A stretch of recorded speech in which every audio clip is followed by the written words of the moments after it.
Hello, wherever and whenever you are, and welcome back to QuestJunkiesUK.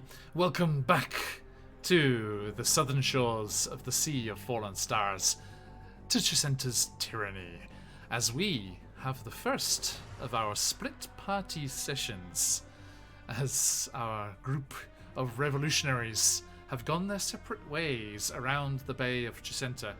Well, I say around.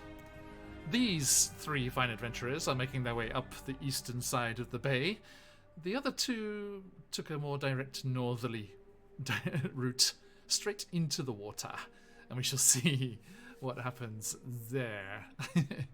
A massive hello and welcome to everyone who's already joining us. It's lovely to see you all here. Hey, Winchester Brothers, McClover, good to see you. And Morgaris, and Hans Halfelvan, Roveljax, Corsairs Cove, and Josh the Pirate. Double your pleasure. And Jenna my friend, good to see you, Hunter. Okay, I hope everyone is doing very, very well. And we are going to have a quick recap and jump right into things here. Our revolutionaries had successfully busted out the good-natured, well-meaning, nice arcanists from the re-education facility in the southern mountains and brought them back to their base of operations. There it was that their contact, Charisse, told them about a spy that wanted to deliver some intelligence up to the north. They travelled from their base of operations up through the country once again, following the routes that they had once travelled long ago after escaping from the labour camp that they were all imprisoned in. And they went to the village of Antiade. Thereupon they met with Yanis Petroitis, the spy, posing as the guard barracks blacksmith. There were some setbacks and shenanigans and things going on, which was a lot of fun, but they were able to meet with their contact and get the information that they'd been sent to retrieve. The information that Shala, the tyrannical ruler of Chessenta, had started to spread out her mercenary forces even more than before, perhaps in response to the magic being used, the arcanist activity down in the south, and rumours of a growing anti-government movement festering in the bowels of Chessenta. Speaking of said festering friends, say hello, festering friend. No, sorry. Okay, my Dimension 20 on. A massive thank you to our lovely friends here, Carolyn, Amenitip, and Reese. Now, as you all know, it is very dangerous to split the party and generally frowned upon unless they have a friend. And in just a moment, we will be welcoming one more adventurer to this group. I wonder who it could be. So, stay tuned for that. But, let us see. I think monks have very good movement, don't they? Hey, cheers, Lama. Monks have very good movement, so I think Amanitip would eventually catch up with our friends here. Carolyn and Reese are travelling up that eastern road there, up the coast towards Morducklin. Yeah, just in case you didn't have enough ducklings. You do need more. And the reasons that they were heading up there is because they were looking for information about the old Arcane Force base of operations. Although, of course, pre-tyrannical regime days, it was not known as the Arcane Force, as they were open and free to practice their arcane arts all about the place. Carolyn, Reese, you have arrived in Morducklin and spent a couple of days making contacts and subtly and carefully, as the two of you would be very, very well prepared to do. Yes, Rogex. Alright, Jeff, how you doing? Hey, Papa, good to see you. Hey, Baron. The two of you were very stealthily, very, very discreetly asking around, and you made contacts with some of the older members of the town who remembered the good old days before Sharla and her thugs came in to the region. And they gave you the information you need. And as you can see on our map there, let's zoom in a smidge more. Up here, you travelled west from Morducklin along that kind of jutting out half kind of peninsula and hired yourself a boat, because it was out here on these islands in the bay that the Arcane Force had their old base of operations.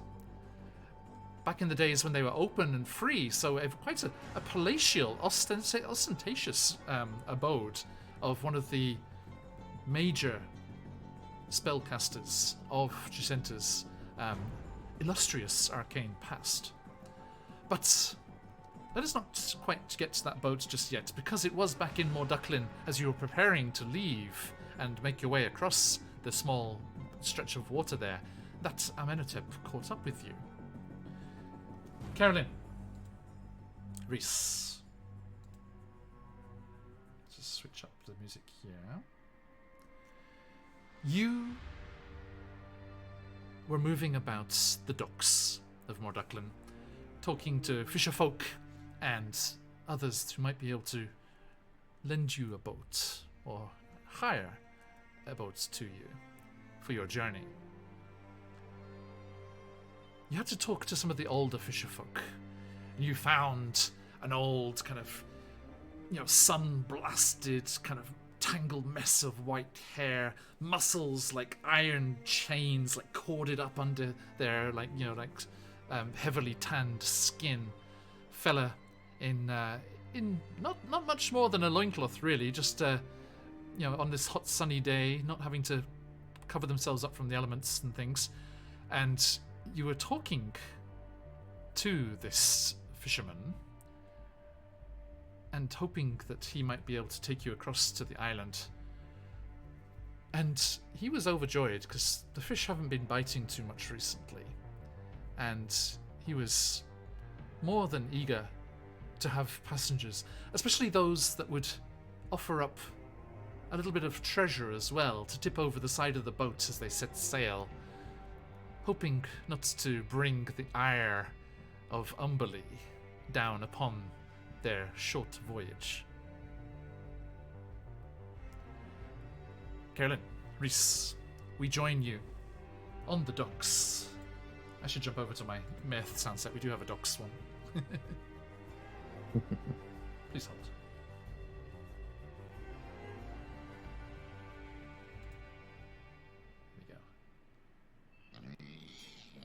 There we go. As a pig rudely pushes by. Hey, Bolly, thank you, my friend. Give me that a little bit of advantage there. I might need it with our guest today. Okay. Let's pop that in there. Thank you kindly, Bolly. Okay, now. Hey, Grim, good to see you, mate. Thank you. I told Grim that you wouldn't want to miss today. There he is. So, this wizened old fisherfolk is there, fixing his nets, perched on the side of his boat, kind of like buoying up and down with the soft lapping of the bay's waves on this calm day. Yes, I can take you across the water. I have fished my fill of the bay for this week. Are you willing to pay a price?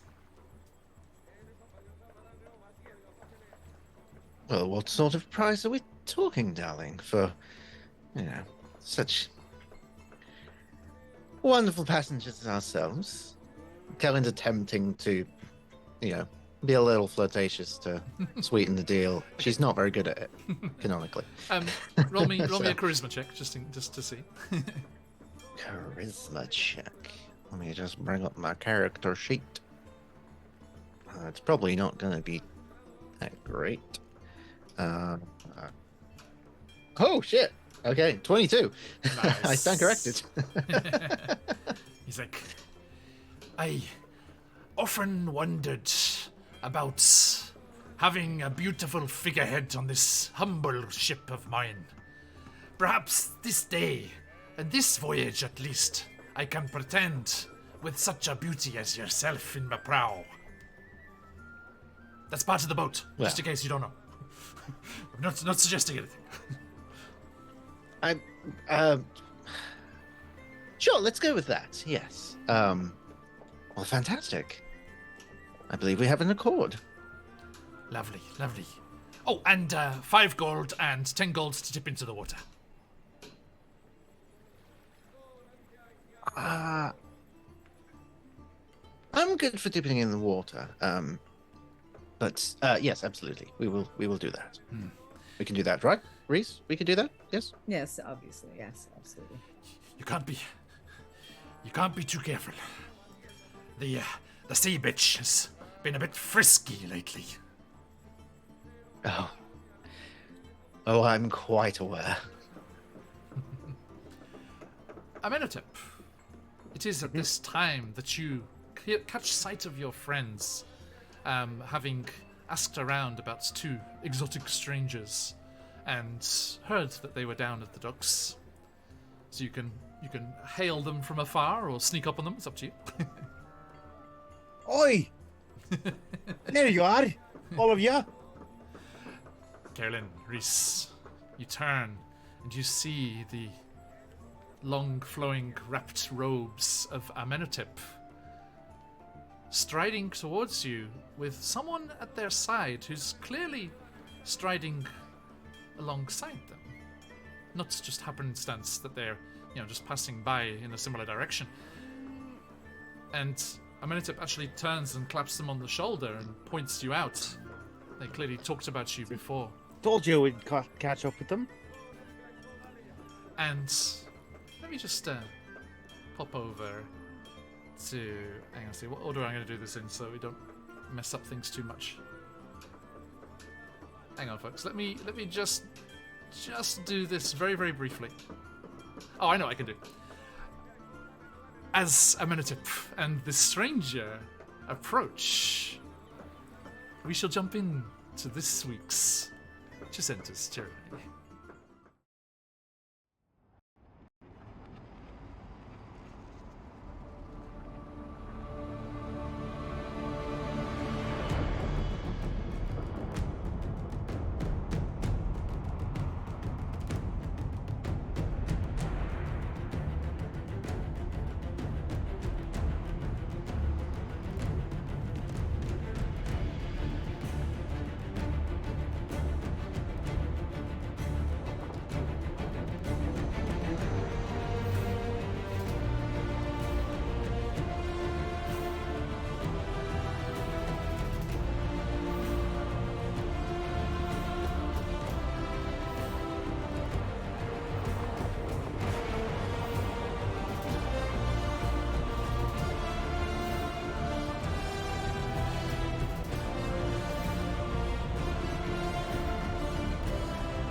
We're back! And look who it is! It is GM Josh! Hello, Josh! Hello, me. Hello. Thank you for joining us. And keeping these people safe? Don't worry, I do have an overlay ready. I'm just going to make sure cameras are in the right place before I... Oh, look at the teeny tiny character art. Why is it so small? Small. Why so small? It's clearly such a small character. This character is not small, no. So as you turn, you see Amenhotep striding towards you with a very large, very muscly Red Dragonborn. Now, do we know who that is, people? Bonus points in chat if you know who it is. Just idea. Does anyone know? Does anyone know? Hang on. Sorry, I'm just gonna be fussing with the overlay here. We got one person who very much knows who it is. Yeah, Grim was in that campaign, so that's cheating. That's I cheating. hope so. Yeah. That's cheating. Hang on, I'm gonna first. Please, would you be so kind as to roleplay your meeting here as I fuss with the overlay? So this is the group. Can you remember the voice? It was kind of down here, I think. Yeah, I think that's the voice. This is the group. This is them.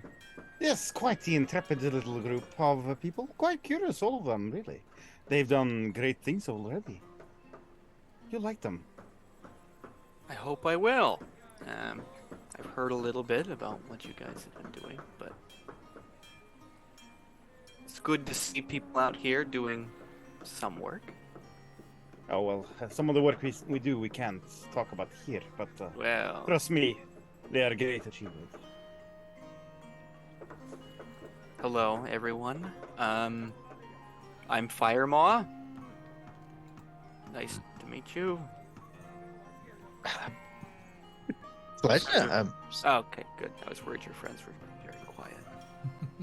Oh, they're just very surprised. Didn't expect. Well, number one, Amenhotep. Hello, welcome back. Hi. We wondered where you I got see to, you've and also I see you've procured just a travel across. yes, we're just on with that actually. Yes. I thought you'd done some draconic in your journey with Firemore there. You're like, hi. Hi. Look, I know giant. I don't know draconic yet. Don't mind. Get you there. Apologies for the rudeness. I'm Kellen Sturgrove, and the pleasure is most certainly yours.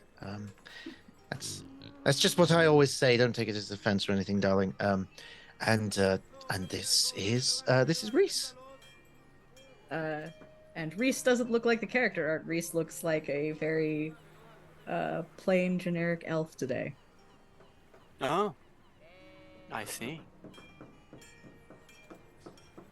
This is much more normal than the group I'm used to traveling with. Although that has been a spend- very long time. Only for the time being. Yes. Spend some time with us, and that will change. I have a quick question for the DM, actually. Yes. This far away from Faerun, like, would news of certain world events have reached us, like, at some point in the past? Like, would we be aware of stories? Yeah, of definitely, things? and definitely with the more of the gods swallow down there as well. You would have wondered if it was a similar thing that had befallen Elturel. So yes, people, newer folks in chat who don't recognize Firemore. For starters, it was a time when our character art was black and white. This is the first ever professionally drawn character art we had done, actually. Yes, Firemore was in our Descent into Avernus campaign, so Patch is referring to Elturel's disappearance there. Firemore was lit. It's my favorite campaign you've ever done. So, how in particular does Amenhotep know Firemore? You had met his mentor, Ebenmarsh, the Dragonborn in the training kind of establishment in Meath. Yes. But Firemore had not been present when you went there before.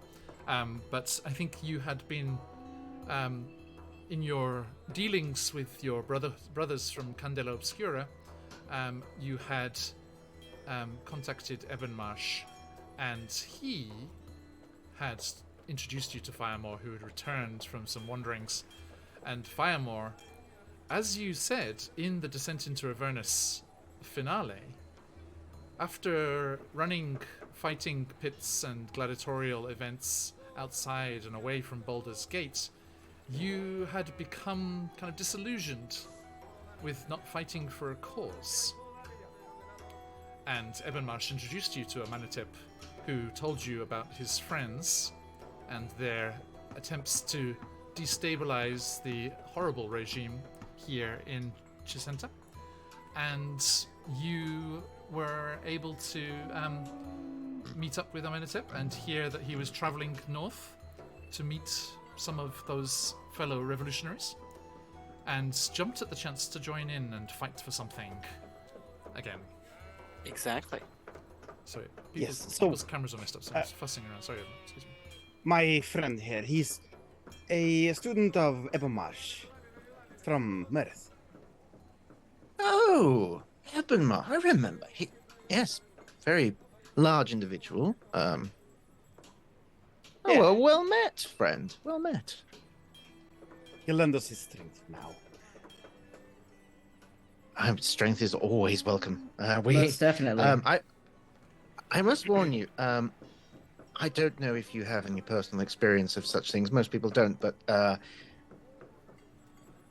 traveling with us tends to have some complications. Usually my fault, and I do apologize in advance for them. They can involve certain deities. I don't know if you have any experience encountering deities or. Firemon makes the face I did when you say the word deities. Yeah, I have some amount of experience with the divine. Well, fantastic, because I don't have a fucking clue what I'm doing, so I might need your input on that. Welcome to the team. From the numbers I've Any heard, it also- particular? Particular ones. Well, where to start, really? The one that everyone around here seems to refer to as the sea bitch, Umberly, is currently attempting to. I don't even know at this point. She's killed me once, brought me back for her own entertainment, I believe, and then just keeps. I don't know. It's a long story. TLDR, they have like the mind or soul of one of our party that's not with us at the moment. Could it be Sort of captive. TLDL? Like too long didn't listen. TLDL. Too long didn't listen. Yes. Thank you for the correction. And I sort of have pledged myself to the non-sea bitch, the other sea god, the one with the actual power and respect. And well, that's it so far. But I feel like there's Safe. more. Yeah, I've also heard rumors that we might be encountering various insects. Seems like this group has had some run-ins with them before. Oh no, Every heavens no. time a dragon god doesn't get brought up, he's just thank. The old wiry fisher folk says, "I'm sorry to interrupt this heartfelt coming together of like-minded individuals, but the tides won't wait for us." Well, Let's get going then. no time Lead like on, the my present. shiny friend. Looks down his leathery skin. I spilled some oil when I was having lunch. I'm sorry. It was your personality, darling, but it's fine. Take it however you wish. Let's go. And you jump in to his modest-sized fishing vessel. He accompanies Carolyn to the prow and does a small mumbled prayer of a plea for what's the word I'm looking for? Leniency? No, generosity. Not Mercy. non-murder. Not being killed. Yes. As the gold offering is dropped into the waves. You do notice as the ship kind of sails out of the port, about 20 meters away from the docks, a group of 4 or 5 dock urchins dive into the water after the gold offering. I'm surprised they're still alive. The gods are real. Like, they're not gonna get that money from her. Yeah, at some point they'll be swallowed by sharks that are also not alive. She'll get her blood offering some way. Count on that. Okay. So, Carolyn, Reese, as you make the journey across the bay, the bay within the bay, to this island here, this is where you're headed. You recall the information you had gleaned about this palatial arcanist's residence out here in the waters of the Bay of Chessenta.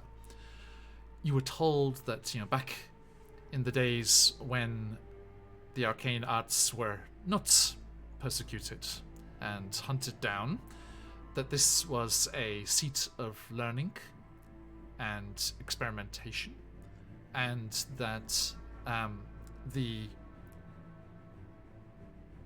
design of the place is fairly in keeping with the kind of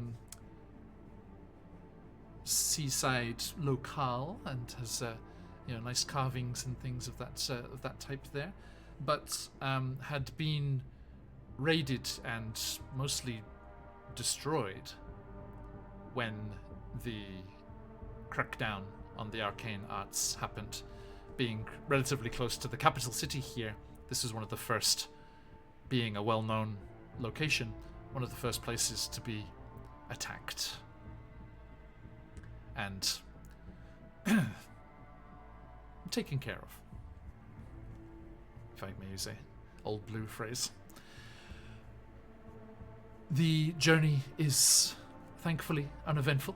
Your offering seems to have been accepted and sufficient, even with Carolyn on board. And the ship pulls into a sandy bay. You can see the island, as you can see on the map there. The island is quite green and lush. Actually, I do have the Roll20 version here as well, so let's jump over there.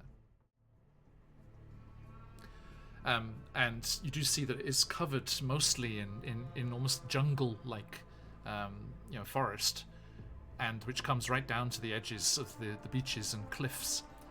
And the fisherfolk captaining your vessel anchors as far as he can go to the shore, but I'm afraid you do need to swim the last little bit.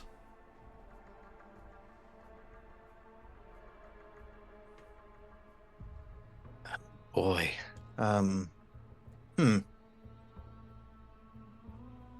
Swim. Oh, by the way, GM Josh, Firemore, at the end of the finale of Descent into Avernus, you still had an inspiration crystal, so you have one today. You have not used it in the years between. It's gone unused for years. It's a bit dusty. That's so good. It still works. Did not use it against Zariel. Don't need it today. But we'll probably use it today. No. You mean Zariel? You're mixing Zariel with Oral, I think. Oh, it was. Sorry. End of Zariel. End of Frostmaiden. No. At the end of Descent into Avernus, Firemore still had a crystal. That was Ariel, right? Zariel, yes. You said Ariel. Did I say it? Oh, okay. You're just fighting mermaids. Die, mermaid, die. Okay. Well, we are going into the What's, water, so. What's the distance we have to cover? It's like probably about 15 meters. It's quite a steep drop off on the beach here. This is me trying to figure that out mechanically in feet, to see what my options are. It's like about 30 feet. I don't want to get in that water. Let's say 30 feet. 30 feet. Oh, It's not bad. cool. Well, nothing so- to do but swim. Okay. Firemore deftly dives off the side of the boat and powers majestically through the water. Yeah, Swim. Amenhotep is not has no problem with this at all. Yep. Yeah. Same. Kaelin looks at the water, sees everyone swimming, and just like, not today, and flicks her necklace and uses Misty Step to cover the 30 feet. Fair enough. And as you all emerge, hey, thanks for the follow. as you emerge onto the beach, Carolyn, you bump onto the sands there and turn to wave off your fisherfolk paramour. I'll blow him a kiss. And he returns it. And I'll catch it. he says, and he shouts, "I'll be fishing in the bay, hoping for a catch until you're ready to leave." Duly And noted. I think we have like a I don't know, what would it be? It would be like a I don't know if it's like Avengers is the right word, but like a kind of Marvel like slow motion like Firemore, Amenhotep, and Reese like coming out of the water, like slowly shaking out their hair. The Baywatch is. Like, Unfortunately, Like James Amenhotep Bond. has a lot of cloth to wring afterwards to get out all the water. Yes, it's. So now it's a montage scene. And I mean, once Training the montage. fisherman is like swamp or like turned the boat around, Reese will prestidigitation people dry if they want it. Nice. Amenhotep is annoyed. He's been sitting there wringing all his clothes, now you're just dry. And you can see from the back of the beach there is a rough path heading off through the edge of the jungle towards cliffs that rise up from the edge of the beach there. And so I'm saying thank you to Lily the Hexbird for the follow, Hey, Lily. which I just said now, so I don't need to keep typing it, but I'm gonna. There we go.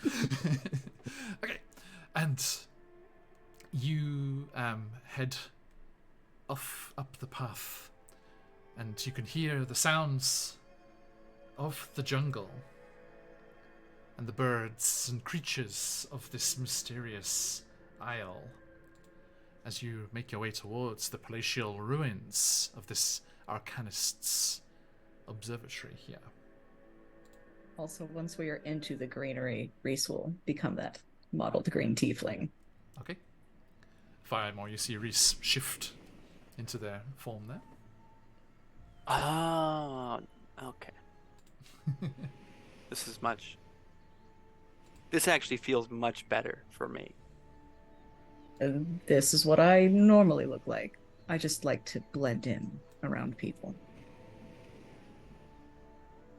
Works for me. It was confusing the first couple of times, but you get used to it. Yeah, as long as you keep track of Carolyn, you can generally pick me out. Yes, usually the one pulling me out of trouble. Don't take this face, and we're probably good. Okay, let me. Oh, I'm so waiting for you to do that. One day. Just dropping your tokens onto our lovely map here. If I do steal your face, I'll keep you out of trouble. Oh well. Thank you for that, at least. Yes, he's got such a good reputation to uphold. Especially here. Okay, so what do you talk about? As do you ask who this mysterious Firemore is as you're making your way along the path here? See, this is the problem now because Kaelin would be very interested, but not as interested as Patch. Patch wants to know everything.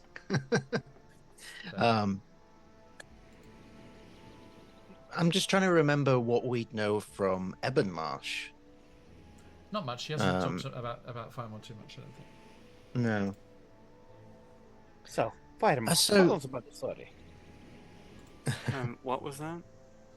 Tell us your story. Where you been? Well, I was a gladiator in Baldur's Gate for many years.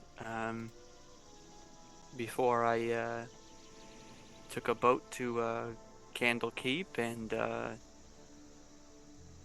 boat went to Avernus. I fought in Avernus for a while. We helped out El Terrell, and then you know, killed Zariel and came back to Baldur's Gate. I'm unsure if Amenhotep even knows any of these, like, specific names. But it sounds impressive. I Then, did hear about something happening to Elturel, like vanishing and then appearing, but It went to where? Sorry. El Terrell had been dragged to hell. The Oh. Archdevil Zariel was trying to claim every soul in the city to, I think, to win the Blood War, if I remember. It's been so many years now. But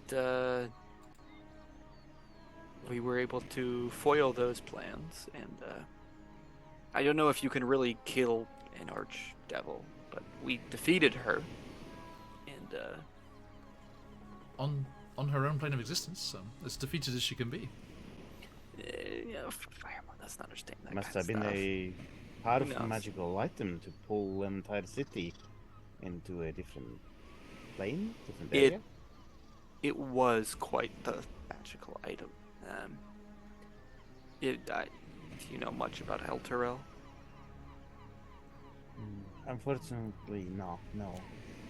This all happened, well, outside of my knowledge. There was a famous sphere that protected El Terrell that was ultimately its downfall. Yes, Had an magical imprisoned- items tend to do that. There was an imprisoned Quattle inside, wasn't it? It was, yeah, but Fascinating. Kellen's like jotting all this down into Inky. Okay. Like normally Inky will transcribe for her, but she's that excited that she's doing it herself. It probably tickles. yes, we fought across the hells in a way to save El Terrell from this curse, and we eventually found a way. It was quite the adventure. Sounds like Sounds it. like I mean, you've fought off archdevils. You can absolutely lend your strength. Where? What's the best way to put this? Everyone, check out the VODs of Descent into Venice. Where can we see this adventure? Where might a scholar learn more of this tale? yes. Where's the I'm trying to light? think of the best way to put this. Why on at YouTube.com? Link in the chat. Unfortunately, for those of you playing Baldur's Gate 3 and wanting to see the Baldur's Gate part of it, that was not streamed. Sorry. Just the part in hell. Yeah, the most important thing from Descent into Avernus in Baldur's Gate 3 is that you understand El Terrell's dragged to hell. That's basically. You do get to see the Elfsong Tavern put to proper production value. Nice. That's been featured in our Candlekeep Mysteries too. Which also Descent into Avernus felt like so long ago, but in the finale of Descent into Avernus there was mention of the Candlekeep campaign, so they must have overlapped at some point. Yeah. Okay, so you stop the conversation as you see through the trees and kind of long, luscious palm fronds of the island's vegetation ahead of you. Ruined stones and columns, that Chessentan kind of Greek style, like my background here, and out on our overlay here. And you can see like broken and worn down statuary lining the path as you come to the end of the trail. Are you going to approach stealthily or boldly? As far as you know, this is raided, cleared out, and has been abandoned. Amanda will definitely Reese and say, Reese, it might be wise for you to take the outside path, linger in the shadows while we move forward, in case something happens, Absolutely, I love being backup. And Reese will fade into the shadows. Says a voice already in the shadows, yeah. Yeah. Already vanished. Turn around, no one's there. Reese? Okay. And, okay, so are we stealthing or? Everyone, I'm or not. just Reese? I'm not particularly good at stealth. You slip back into the character so easily.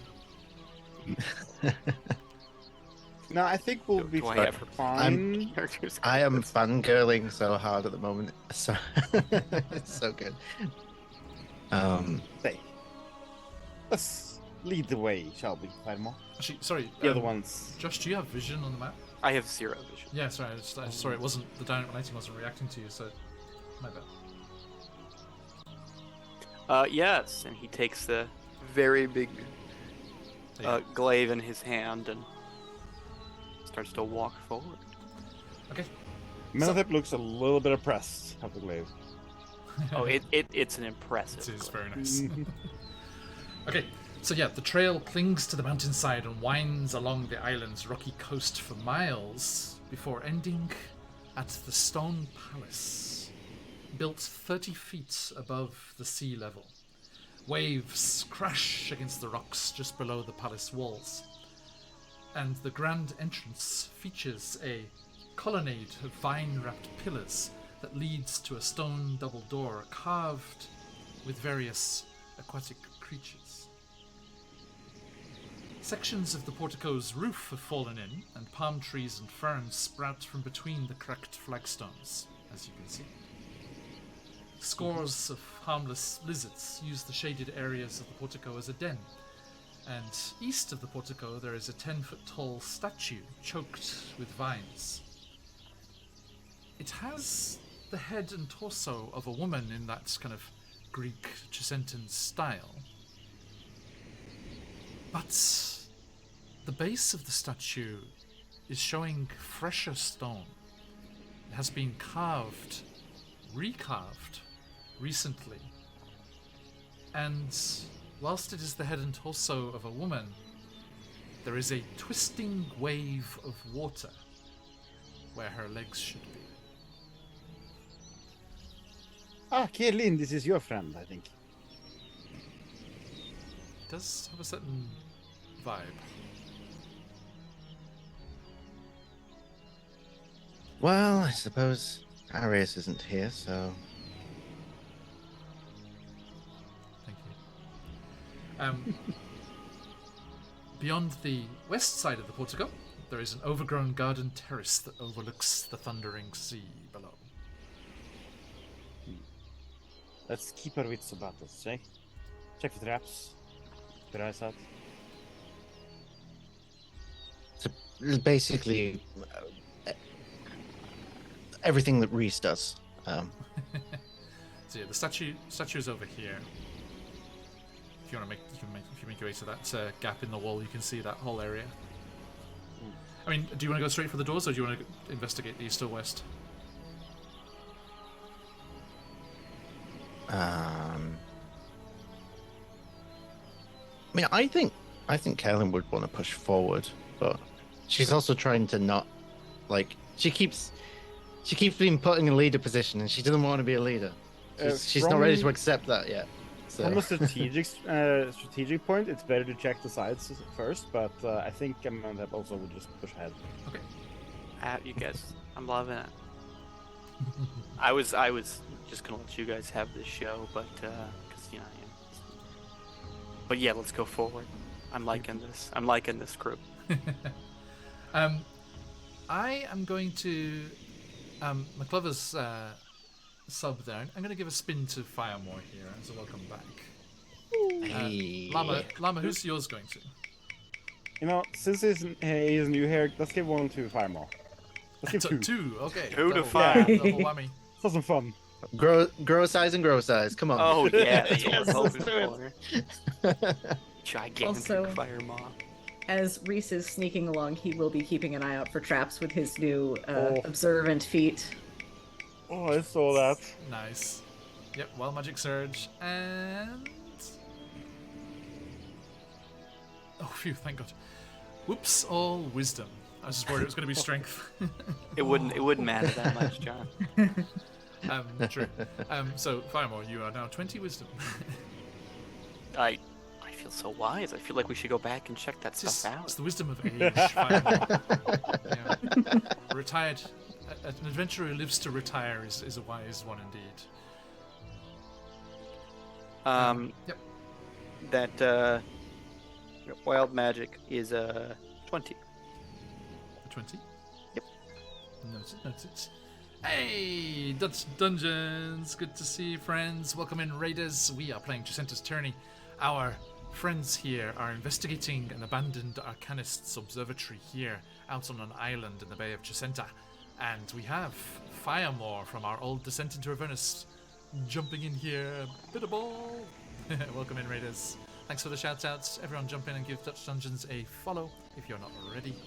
Good to have you, raiders. Sit comfy. Let's go. Okay. So, you make your way down to the doors there. Yep. Before opening the door, Amantha wants to have a look at it. Just check if there's any, visible traps or anything like that. Okay, give me investigation or perception. Firemore's hand was on the door as you. That's an 18. Nice. It seems to be unlocked and untrapped. Nice.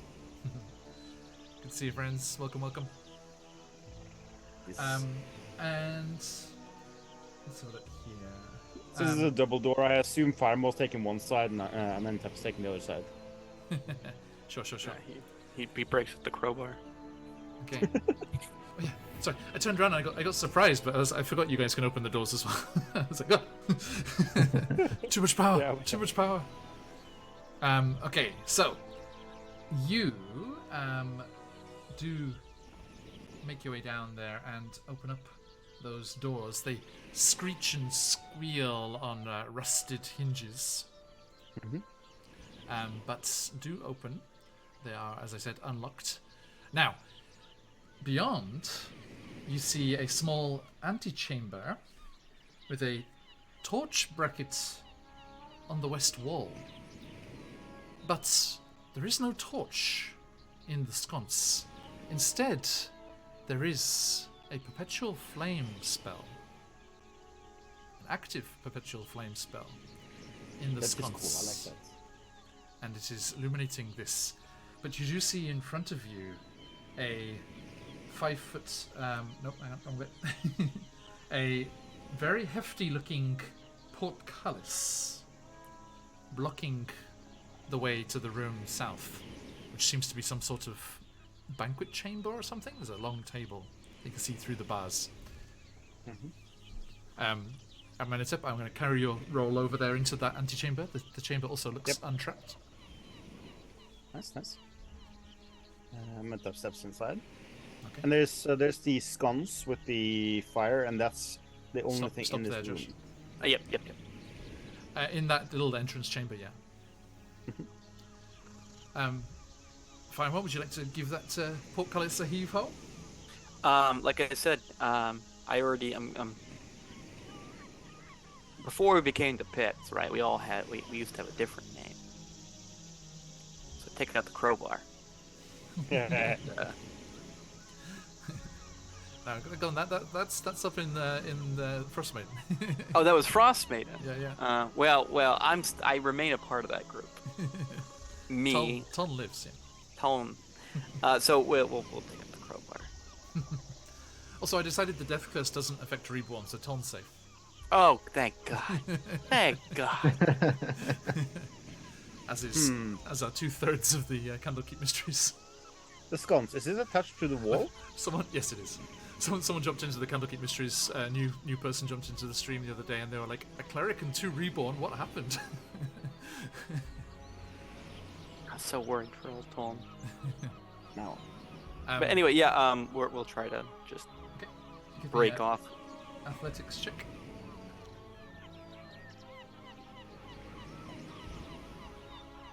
It's a good roll. Nope, so Yeah, it's 27. Oh, okay.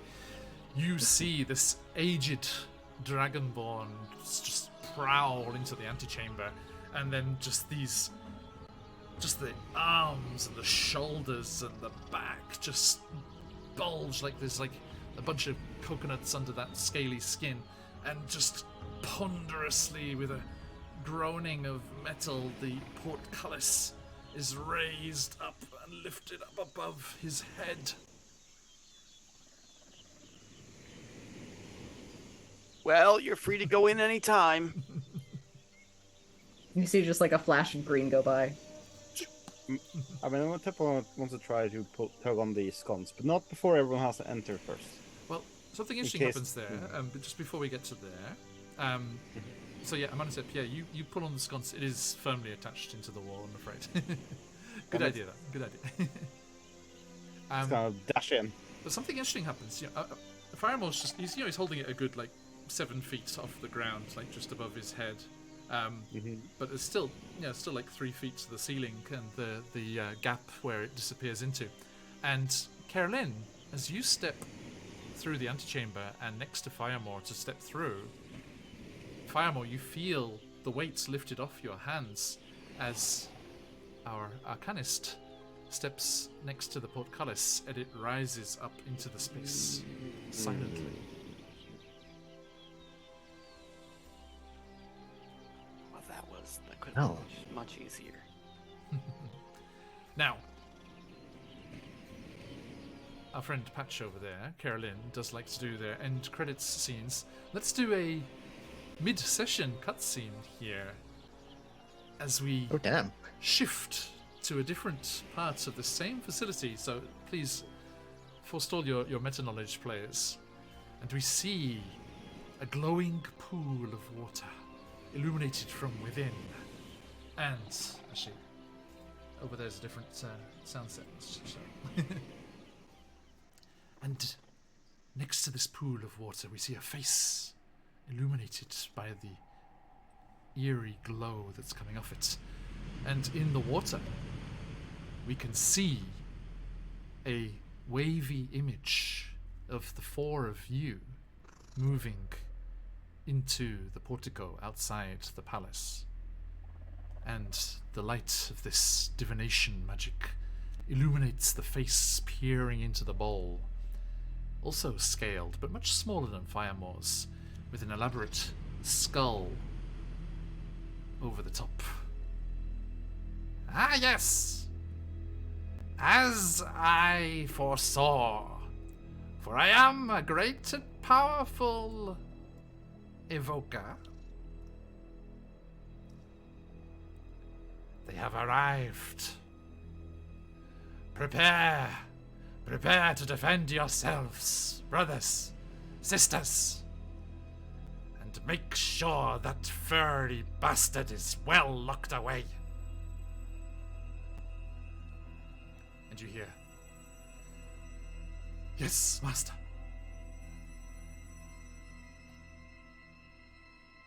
Now, back to you. Kobolds. I already don't like it. Okay. I love kobolds. Kobolds are great. No, I do too, but I sense a relation that needs to be severed. Yeah, that's fair. That's fair. This is the great and powerful Shabu.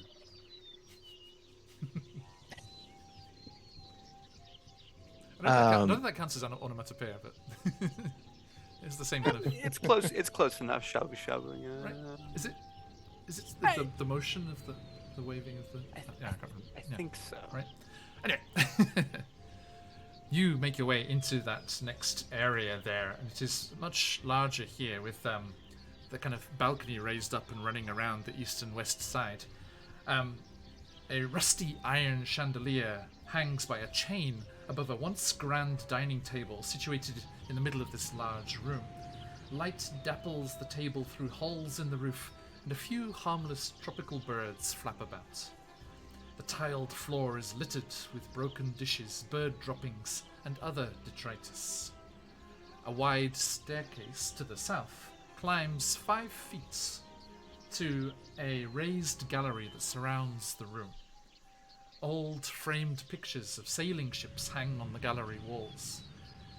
3 closed sets of doors lead from the chamber to other parts of the palace, and a 4th doorway in the southeast corner is almost completely blocked by rubble, as you can see there. I think as Kellen walks through, Would she have noticed like the weight effect on the portcullis? Like, would she have noticed like Weimar not having to? Roll me. Let's make it 50-50. So just roll any dice, and the upper half you did notice. Okay, Would D20. Anybody else have noticed as well? Natural 20. Nice. Okay. Yeah, anyone that wants to can make that roll. Yeah. It just depends if you're like looking ahead, focusing on ahead, or actually looking at Firemore. Amenhotep would not have, as he was dashing at the time. Yeah, absolutely. I think there's a good chance that you're looking at Firemore because it was so impressive that you just lifted this portcullis, this huge metal thing. It was a DC 25, by the way, on the athletics. Nice. I think in that case, then, as she walks in, she'll lift Inky from her satchel, and Inky will float above her hand as he does. All right, let's take a look around, and I'll cast Detect Magic. Okay. Are you I ritually, say- ritually, or is this spell slot? I'll use the Order of Scribes feature where I can do a instant ritual Okay, to nice. save the spell slot. May we, for the sake of things, say that you are just renewing it every 10 minutes? Yeah, sure, why not? I say for this area, it feels strange that there's a portcullis just at the entrance. I'm afraid there might be ways of locking it while we're inside. Shall we potentially try to jam it? Make sure the exit is always open? Open it again if we need to. That's fair. I'll take a fair. step You are back very to- strong. I'll take a step back towards it, see what happens. Okay. As you do, it does again rise up of its own accord. And I do the...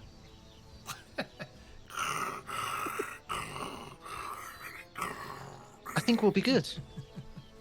Well, Not yeah, sure well, why that's a thing, but it's a thing. If it locks us in, I'll tell you so. Amenhotep, actually, you, with that kind of concern and kind of wondering about that, you kind of have a scout around. And if you kind of go over to the side here, Mm-hmm. you actually spot a winch mechanism to activate. That can also activate it, just in case I kill Kaelin. Okay. Yeah. Yeah, actually, this might not be so bad. Okay, so where are you headed? Nothing in this room, Kaelin. What is the thing in the middle? Okay. Is it like a table? That's where that's the old dining table. Yeah. Ah, yeah. What's the range on that, by the way, Kaelin? I think it's 30 feet. 30 If feet. I recall. Thank you, Corin. 30 feet. Yeah, the squares on the map are 10 feet, but the Roll20 squares are in the 5s. Yes, gotcha. So we have doors or ruined door.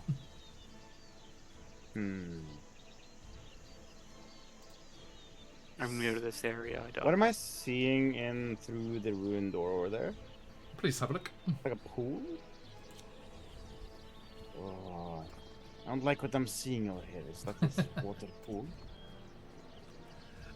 Okay, you peer through that wreckage there, and it is almost blocked, but you can climb over if you want to. You see the plastered walls of this dark room are slick with moisture and set with colourful stones, starfish shells, and coral branches. Extruding from the east wall is a stone sculpture of a giant crab. Its pincered arms hugging a 10-foot wide stone basin.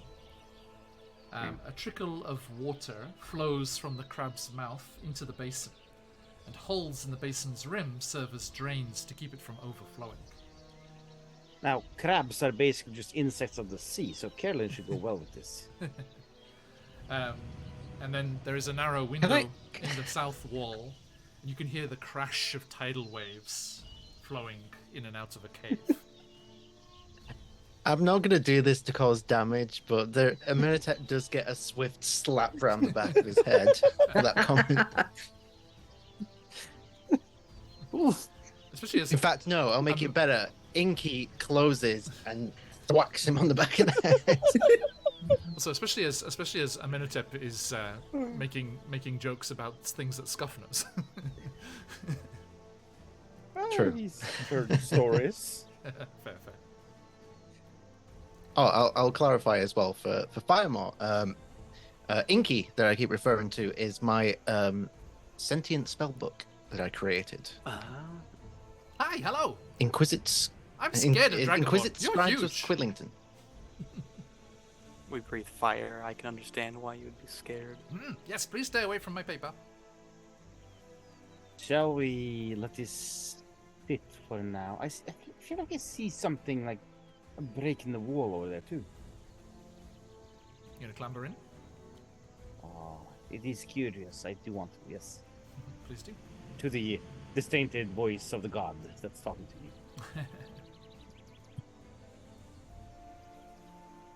I'll follow. What's this thing to the north here? Is that like a cabin? Just like a kind cabinet? of cabinet, yeah. But it's Yeah. fairly old and rotted. Carolyn, as you clamber over and into the room and get within range, there is an aura of transmutation magic emanating from the pool. Oh. I sort of, in excitement, rush over to the pool because new magic. Who dis? Transmutation. You can also do identify, like spam as well, can't you? Let me. Do I have it prepared? Let's have a look.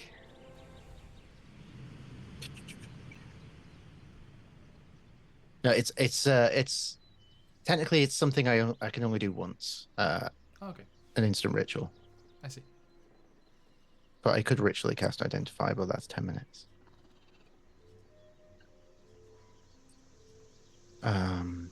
I will ritually cast Identify while the rest of you look around. Okay. So let's Amenhotep will leave you there peer for a through moment. the wall. Please do. See what you can see.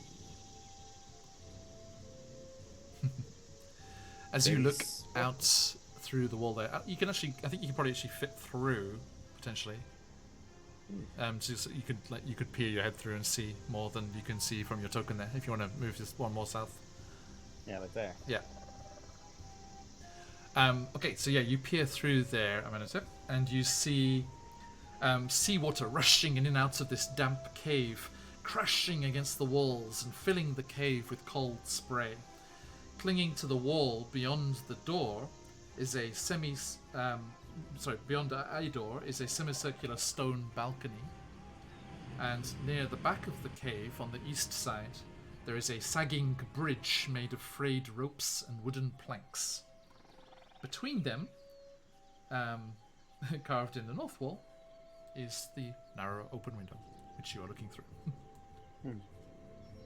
What are It's the these things? bridge. Oh, in the back? There are various large holes in the back wall, and you can see the water rushing into them as the wave surge comes in. Well, there's a bridge out there. It looks flimsy at best. And a lot of rushing water coming from these holes. I'm sure we will see it at some point. Okay. Reese, what would you like to do whilst you're having this ritual cast by Carolyn? Reese is just inspecting the room Okay.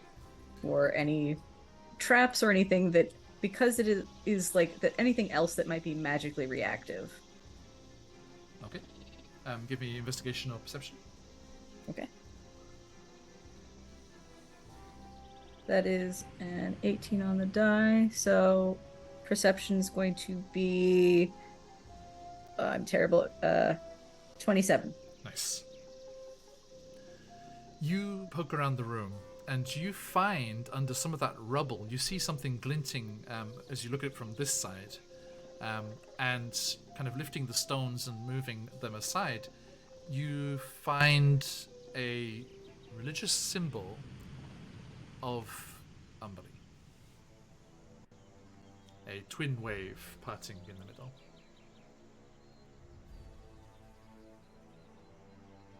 Reese will pull it out of the rubble and gently place it next to Carolyn, trying not to disturb the ritually identify, but just to say, warning to be careful. Okay. Firemaw, what you doing? Firemaw not wanting to lumber over this Rubble. rubble. He is keeping watch on this side. Okay. There's a door to the north if you want to check that out while you're waiting. I'd love to. I'm gonna check out the door to the north, he says as he splits the party he has just joined. That's his right. I think Oh. Reese will go ahead and follow, just because he can slink through the rubble, changing into like almost like a child form, and then Okay. slipping Samantha will through. then take the position of guard outside the Okay. room. So yeah, Firemaw, as you peer into that room there, you see a sunken bath choked with plant life dominating the room, the plastered walls of which are set with colourful coral branches and shells again. More plants erupt through gaps between the flagstones, creating a veritable jungle in here, and a bat flutters about, alerted by your presence. I see a sunken bath dominated with plant life. What kind of plant life? Local. Yes. You see why, because the northern wall is kind of broken through, and there are gaps in the ceiling as well. I'll just peek into the bath really quick. Okay. It is, quote unquote, the home to several harmless lizards, snails, and spiders. Disgusting. I like snails. There's nothing in here. And you know, using your kind of spatial awareness from before, you know that that hole in the wall leads back out to where the statue was. And using my spatial awareness, I know that hole in the wall leads back out to where the statue was. Just in case you missed it. Just in case. Karen We'll Sergov, get you every time with that exposition. as your I've missed ritual this so much. completes, Inky does like a little like computer software automated help assistant, and a little spiral of sparks come off, and Not now, Clippy. it's not my name. And your detect magic reveals the workings of this enchanted fountain. A creature that speaks a prayer to Umberly, while tossing Tengle pieces or more worth of treasure into the pool, gains the magical ability to breathe water for 24 hours, while retaining their normal mode of respiration. The treasure vanishes as the blessing is conferred. You also know, also worth knowing, that if anyone were to damage the basin, they would potentially be transformed into a creature of the sea as punishment. Oh. Well, that spoils one idea. Good to know. I did double check if it told you both of those things. Unfortunately, it did. All right. Shame there's no worshippers And here today. also, I'll say What a with shame. Carolyn and Reese's joint investigation of this room, this crab statue looks as old as the palace. So this dated from before it was raided. But Carolyn, with your detect magic and identify there, the enchantment, Umberly prayer-based enchantment, is more recent. Interesting. Hmm. That's Just adding for... fuel to a certain theory I've been working on. Does it seem like the Arcanists were servants of Umberly? Carolyn, what's your theory? So, from what I can tell, there's conflicting timelines here. There's definitely arcane influence here, but it's much more recent than the construction of this temple. This clearly is a temple of Umberly. But at the same time, I feel like those elements are more recent. So if it wasn't always a temple of Umberly, then who did it belong to? Yes. Yeah, the Umberly influences seem more recent than the original Arcanists. Yeah. Yeah. Mm-hmm. I wonder. And she sort of thinks to herself, could this be an old Howhet temple?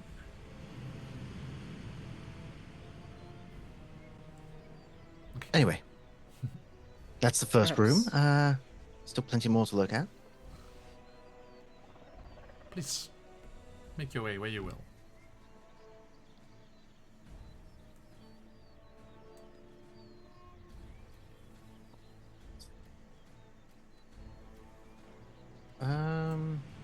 Have you seen anything up there, Firemore?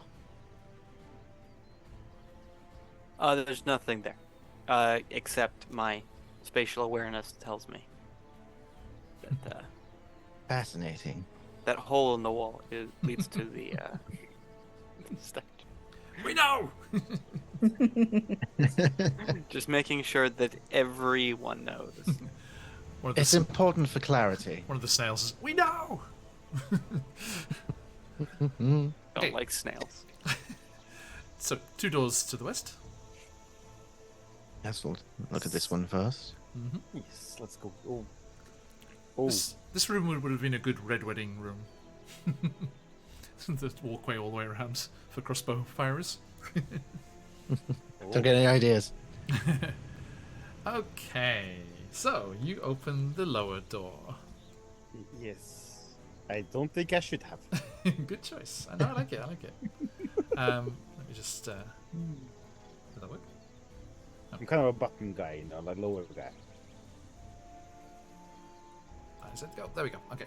So you open that room there, and peering inside, a stone pedestal stands atop a circular dais in the middle of this room. A quite ancient stone pedestal, clearly as old as the palace. But atop the pedestal, facing the double door to the east through which you've come, there is a more recent addition. A 10-inch tall wooden statuette of a woman holding a trident with a shark's tail instead of legs. 4 iron torch brackets are bolted to the damp walls, which are covered with peeling plaster and set with colourful coral branches and starfish. A narrow window across from the double door looks out towards the sea. Is it fair to assume that this is the statue of Emberly? Yes, it is.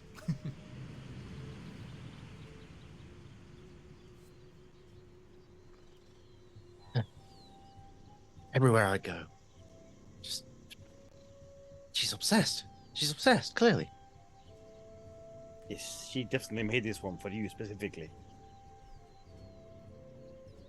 Oh, don't even get me started a minute. Do I pick up anything in this room?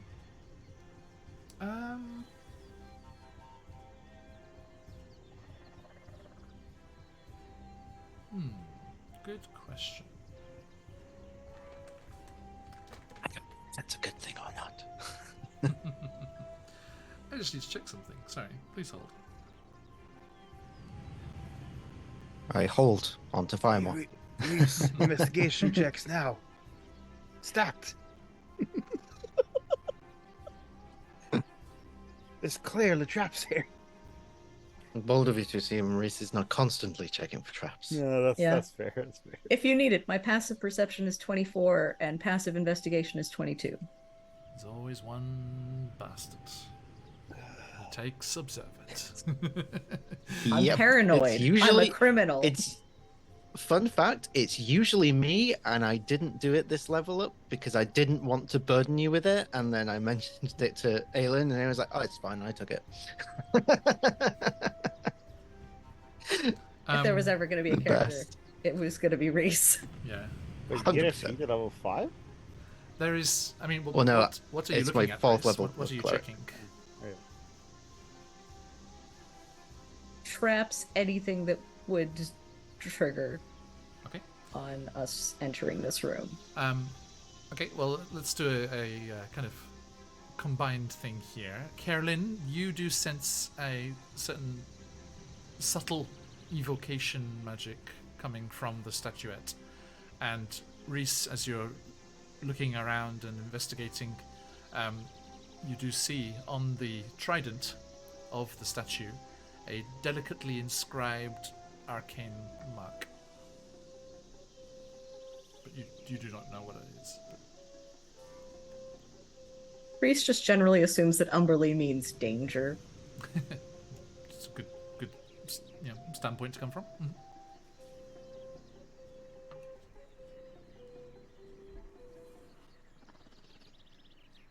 What do you do? I'd probably leave the statue alone. You're gonna, Why? What have you noticed? Reese indicates the arcane rune.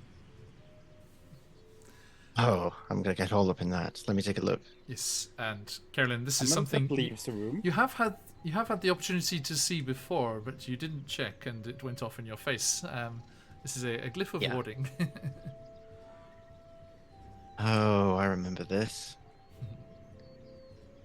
Yes, best to leave that alone specifically.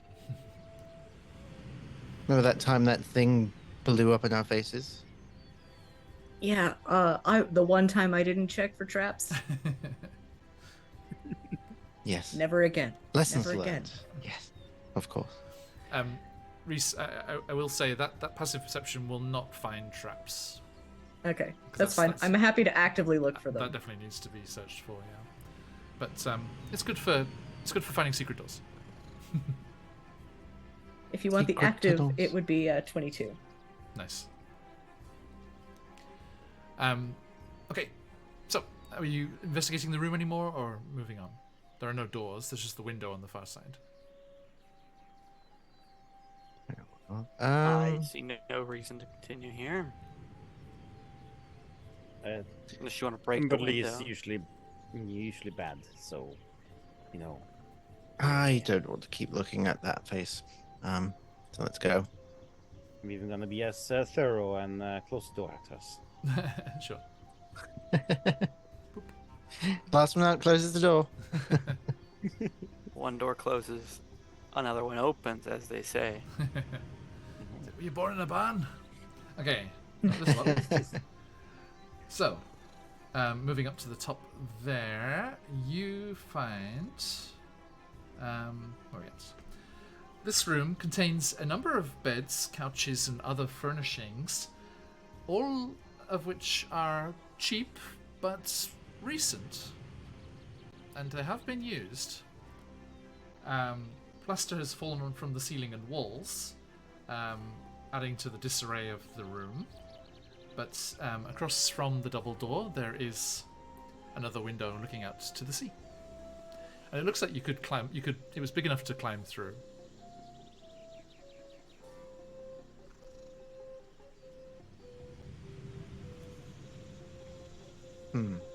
What do you do? Amanda looks at this blue thing here. Is this like just like a stream of water? Or It's a something? drop of water, and it's pretty. It's fresh. Interesting. Might be convenient later. Just Fresh enough. curious. How recent do Umberly's- those beds look like they've been slept in?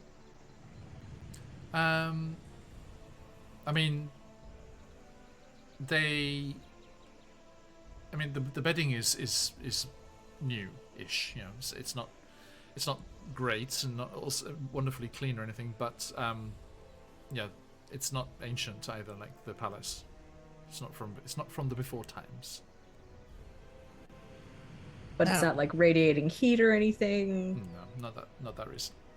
Okay, just kind of dusty and. Mhm. Okay. Now, Firemore, Amenhotep, as you look out the window there, you can see the garden to the north that you had seen from the entranceway, and you can see a walkway on the exterior, which was also outside that southern window. But you can also see immediately to the south, as you peer through the window, that it has been eroded by the ocean's constant crashing, and a large chunk of it has fallen into the water below.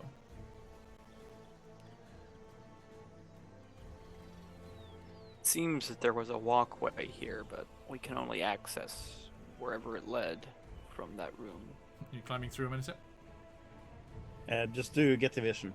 Just Yeah. peeking through, No, so you can see, yeah. I think he wants to climb through, like, Mhm. just to look a little bit. Yep.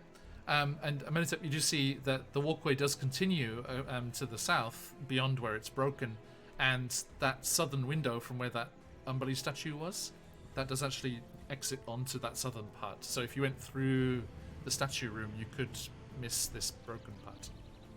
I have bad news. We might have to go through the bedroom again.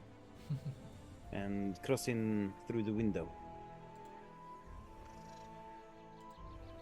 All right. I say we do it one by one in case something happens in there. That sounds like a plan. Oh, by the way, Kellen reaches into her backpack and pulls a small potion bottle out. I've never found the right use for this, but Firemore, you look like someone that could make very good use of this, actually. Here, and I Thanks. hand you a potion of growth. Potion of growth. Oh boy.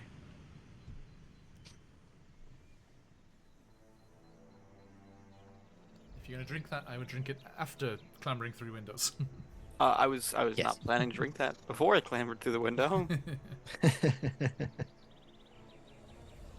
Okay, so we're All going right to then, make your way let's to the go. south. Yeah, please. Amenhotep will pass through first and keep to the wall. Okay, Reese will follow suit. okay.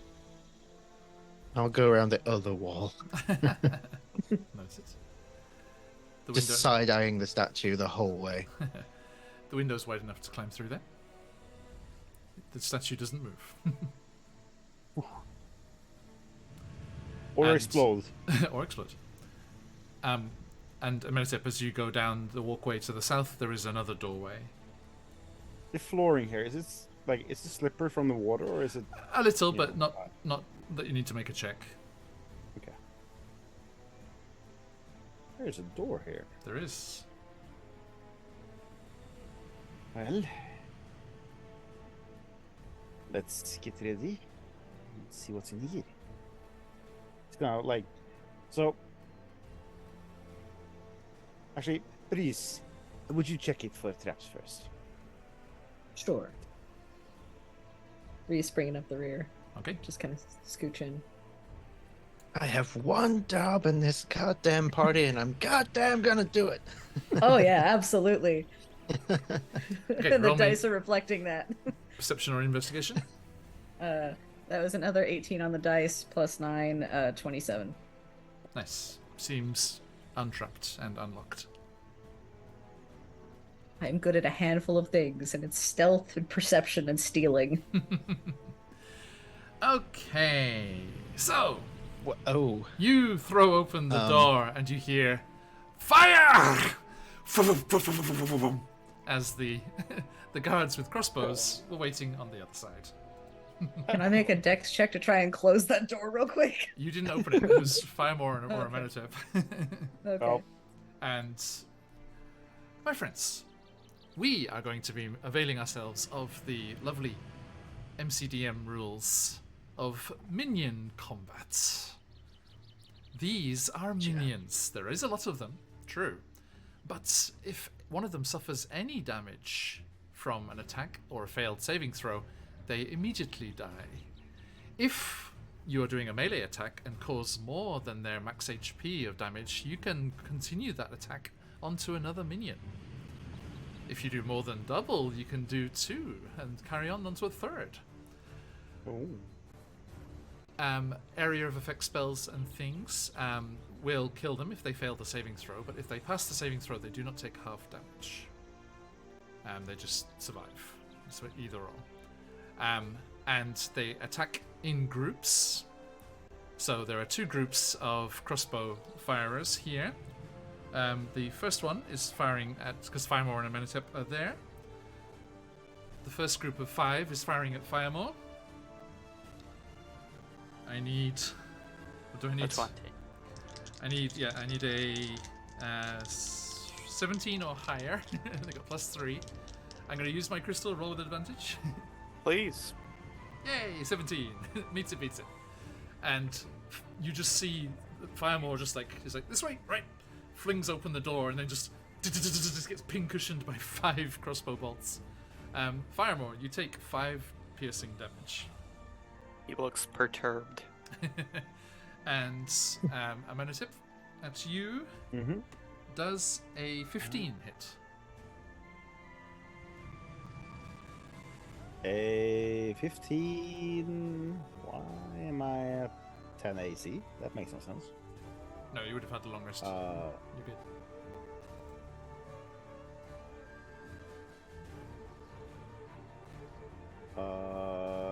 It would. I should be at 14. It would hit. Okay, you take 4 piercing damage. Ow! That was the smaller group. Okay, let's get you in that turn order. Everyone, please roll initiative. Oh boy! Oh. Natural 20. Nice.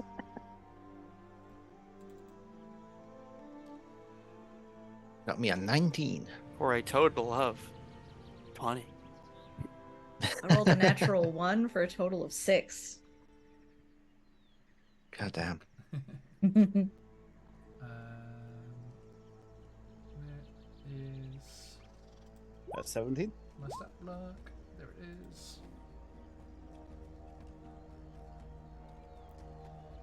Where can we put this? It's not behind the character art. Let's put it over there. Okay, you see guards with armor and sabers and crossbows, and then up on the dais past them, Firemore, Amenhotep, as you immediately, your trained eye is taking in the room. You see. Can I use my reaction to deflect arrows? You could do it on one of them, yeah, definitely. Yeah. It can do a minimum 1, so Natural. I take 1 this time. Oh, it's me. I got natural 20, yay. Oh. Yay. And so what's the damage of that? Oh my. I think you roll, and then if you minus more than the damage you took, you catch it. Is it? Or what's it? Yeah, but it's one of the Yeah. arrows, and there was multiple, right? And there Yes. were 1, so I would take away one of the damages. Yeah. Can you do the catch and throw back thing, or not? Yes, if it is small enough for me to hold in the hand, I can. And I can spend 1 key point to throw it back. Would you like to? Yeah, I would love to throw that one back straight at him. Okay, so yeah, minus. Yeah, so you only take 3 piercing, and you snatch the arrow from the air and hurl it back. And that will be I'll just do a dart attack, same thing. Yeah, reverse. That's a natural 20 on a dart attack. Nice. Are you gonna throw it at the one who fired it, or one of the ones closer to you? I'm gonna do that one on the ones closer. Okay, so yeah, you just well, please describe what happens here. So as the pin cushion starts happening and the arrows come in, Amenhotep grabs one of them. As he gets hit by the other ones, he then turns the other one and then, like, wrenching in pain, tries to chuck it back in a random direction, not at the person, but just in a random direction, hits one of them. Okay, and you just see that one as they all fire and they all start frantically reloading. he just calls out. He's like, Shabu, the great and powerful Shabu was right. They're here. As the thing just gets physically hurled through their throat. It's like, ugh, and they're gone. Okay. And what's your initiative, Amanite? Put that in there. 17. Sorry, yeah, 17. Yeah. Oh, I need to put it in. My bad. There you go. Thank you, kindly. Why? Also, can I just say that those the red shirt ones look like Zelda? Oh, sorry, Link from A Zelda. little bit, yeah. That's the A little bit. That's the Wizard's Apprentice token. Okay, so that was their held action. Let me just get the turn order sorted here. Oh no, John, we've done it again. What? You deleted the one. Somehow that one Oh, I was wondering why it had disappeared. was on the initiative order. It's okay. They had 21. They did have 21. That's right. Yeah, I've got I usually, to start red crossing them instead of deleting them. I usually put the one that has the initiative in the wall somewhere, Yeah. and then just make a clone of it. Yeah, it's all good. It's all good. Easy to fix. Yeah. Okay, and I'll leave them at the bottom because it's their turn immediately, and they're already in the right place. Okay, so let's see here. The two that were right by the door, the two groups by the door had set their actions there, and they're gonna Hey, mate. And let's see here.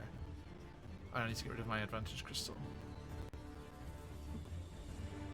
Okay, right. So, let's see. Two volleys of bolts coming at you, Firemore, and Yep. one at Amenhotep again. As it's their turn. There are three groups of these guys. Again, you did 20. Two misses again. So Firemore, you after those first ones hit you, you kind of like duck back around the door frame as it like, and some comes sailing out over your head, Carolyn. He's like, oh. And then the ones firing at Amenhotep. That's going to be 15 again. Sorry. That still hit. Okay, so 4 piercing. Mm-hmm. And Firemore, your turn. All right. It's been a while. Let's see if I can remember how to play my character. Step forward. Yes. Glaive out. 10-foot reach. Okay. Chop chop. Go for it. We use great weapon. Master. It's gonna be 21 to hit. Definitely hits. All right. The numbers are already big. Thanks, Great Weapon Master.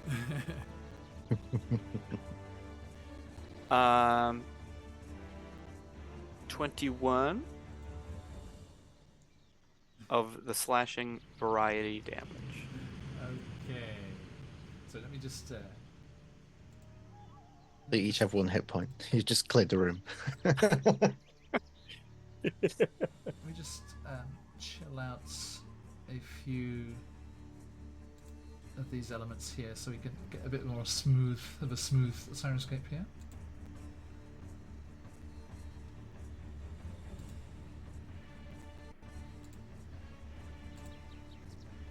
Okay, right. So, Firemore, with your reach and your movement, you said 21? Yeah.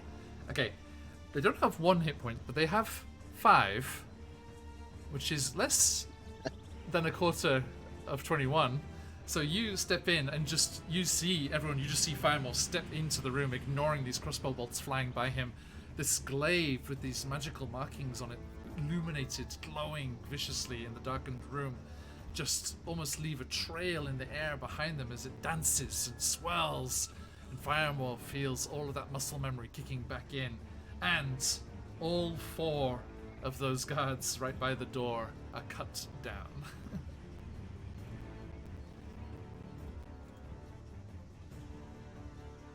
So that was take me 10, 20 to move to there. You would have used another 5 feet to get to the ones in the south. Yeah, so it'd be 10, 15, 20, 30 would be, let's call it right there. And you know, I don't really like these guys either. I can't quite reach them though. You know, which would be awful. If of course I couldn't hit them with a breath weapon. So I'm gonna hit him with a breath weapon. The one directly to the east. Yeah, so I've got a 30-foot cone on my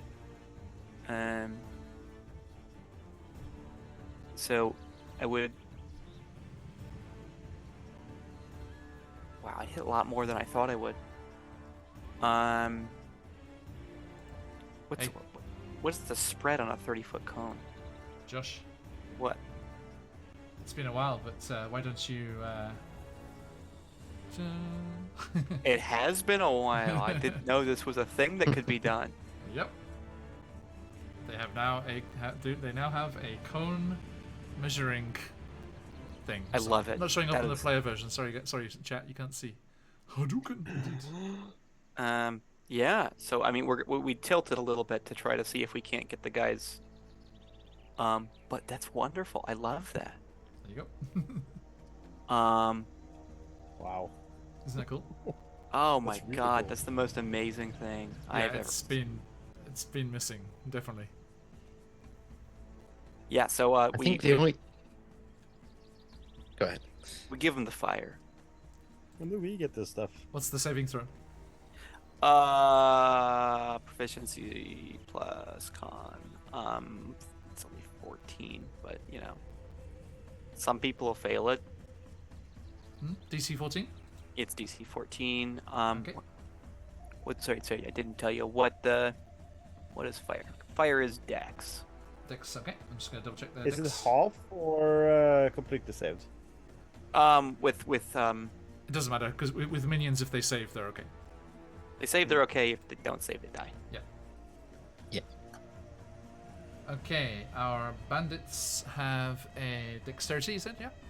Yep, Dex. Okay, they're +1. The apprentice wizards are 0. So, let's do. Okay, so you got two of the guards. Okay. You said 14, yeah? Yep, So 14. you're 13 or higher. That's a 10 and a 14, so one of them gets roasted. Let's say the top one. Just for Love to hear it. ease. So yeah, the other one just like ducks and rolls, duck and cover. But he covers himself with his friend. Oh God, Tim, get in the way. And the 3 wizards, with their +0, so I need a 14 or more. Oh dear. All 3 of them are consumed. Love to see it. Yeah. That Nice. I'm just going to rule this as how it works at the moment. But in the minions rules it says ranged damage does extra damage to others if they're in a straight line. But I don't think that works for a cone because it doesn't. That's because area of effect spells affect everyone in the area, so I think it would be the same. Oh yeah, it's an area that affects spells. So Yeah. It's a cone area of effect. Yeah, but if you shoot an arrow and it does more than their max HP, it goes through them and hits the person behind them. So You love it. if they're within range. Okay, so yeah, those wizards apprentices are consumed, and they're like, wait, the great and powerful Shabu didn't mention a dragonborn. Who's this? So Firemon just prepares his glaive. No bonus action today. Okay, Karen Snowgrove.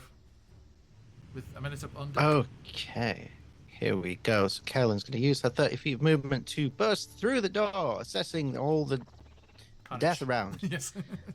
Oh, let's have a look here. Now we have a full view Don't of the worry, don't worry, room. I've got more to the south. Okay, so that line of 5, they're all grouped up together, would you say?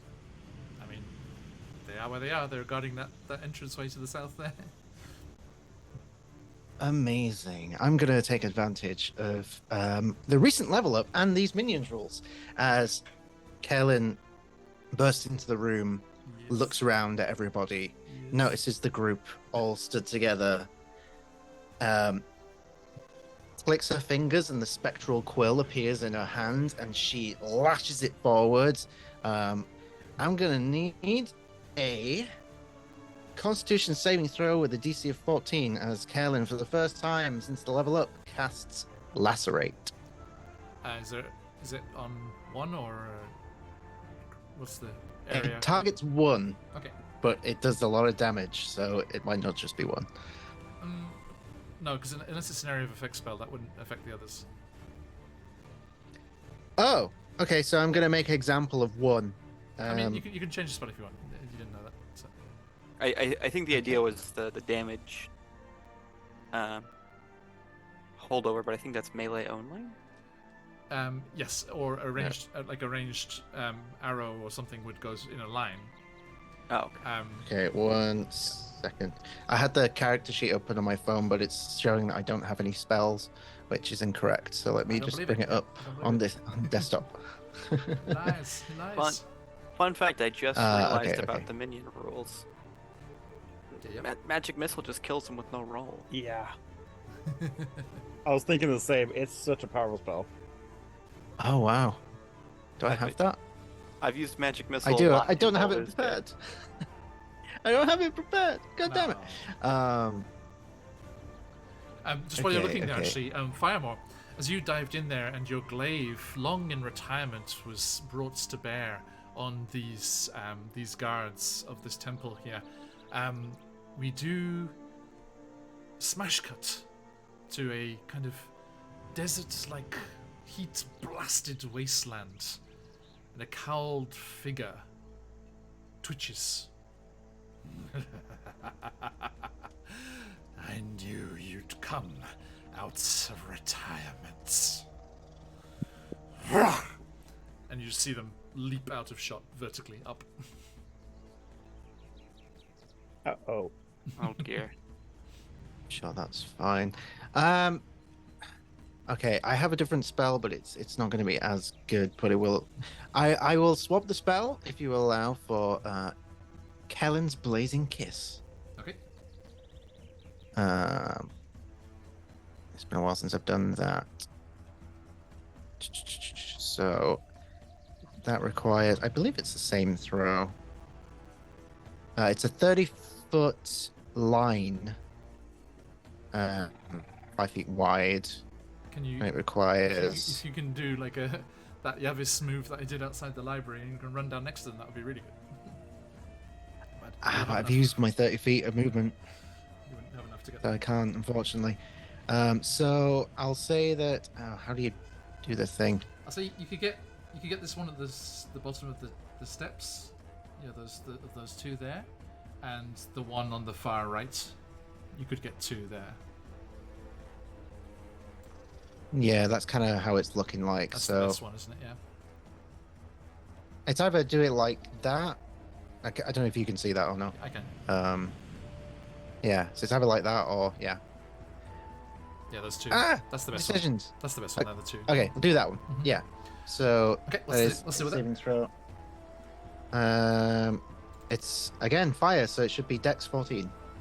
Dex 14. Okay, so we got +1. One passes, 1 fails. So we say it just consumes the one in the front.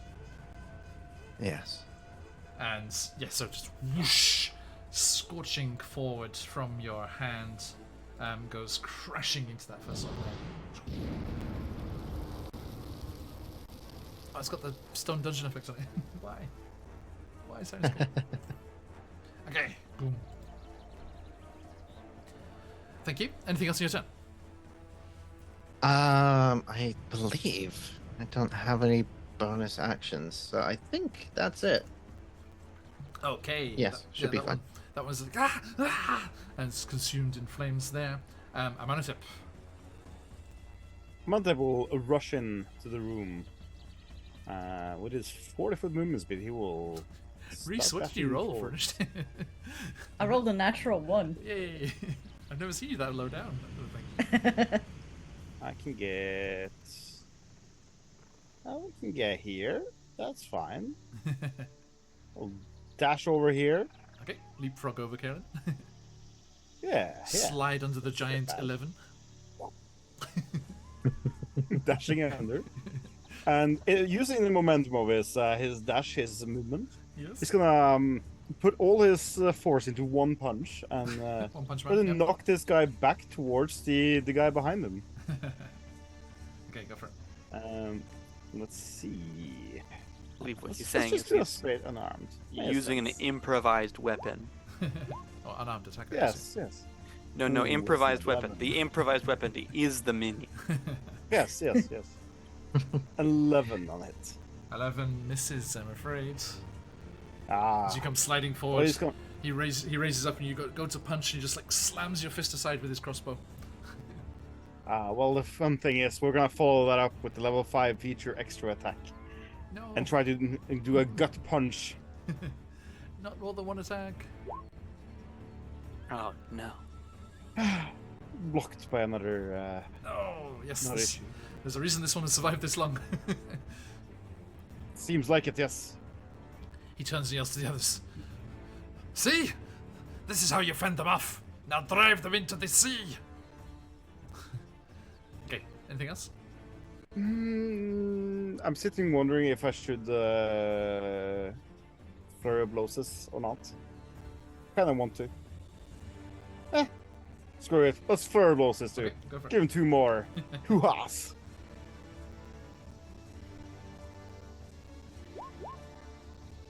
There we go. Alright. Took me 4 hits to try. He's like slowly tiring as he's blocking all of these blows that's coming at him. He's just like, ha, stopped you. Ha, stopped you. Missed. Oh. And then the last one's like breaks through and just slams into him. And With 8 bludgeoning damage. doesn't matter. Yeah, he is knocked off his But feet and goes flying Can I knock backwards. him so hard I can fly him back to the other guy? That would require another attack, at least. Damn it! Damn it! He does fall back onto the dais there and leaves that space in front of you open as you see the 2 apprentice wizards chanting under their breath and in simultaneous motion using their hands to cast a spell as they cast fiery magic at you. Oh, no. They're at +4. Ah! Yeah, dirty 20. So they both go. Begone from this place, non-believers! And fire bursts from their palms, and you take 2 fire damage. The horrors. I'm glad I'm not combustible. Reese, over to you. Oh, actually, they will have run behind the throne there and did that. Makes sense. After seeing this. Yep. Okay. It's not gonna save. I don't know, half cover? Maybe. Hey, Bolly, it was supposed to be 5 fire damage if all of them had been there. And you know, the right side of the screen is still fairly squishy. Firemore's sitting pretty up there, though. I think I'm going to pull out my longbow and fire off at one of those hiding mages. Okay, have a go. Figure out enough. Okay, that is a 16 on the dice. I'll stop you there. Okay, cool. Top or bottom? What a question. For preference. No judging.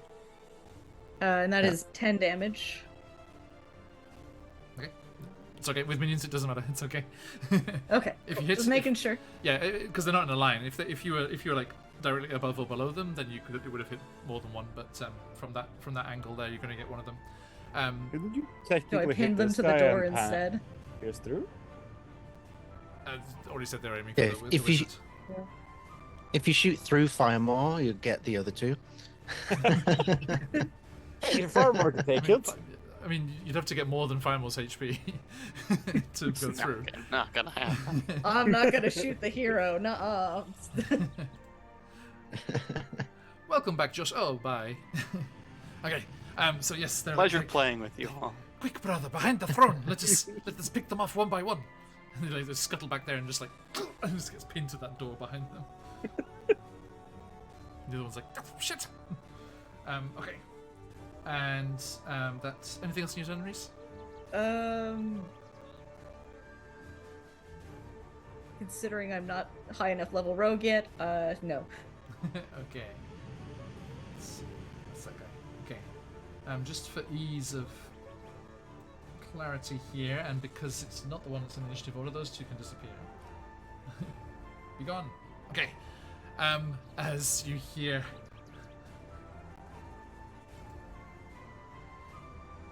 for the ocean mother, ah! And these 5 all charge at Amenhotep.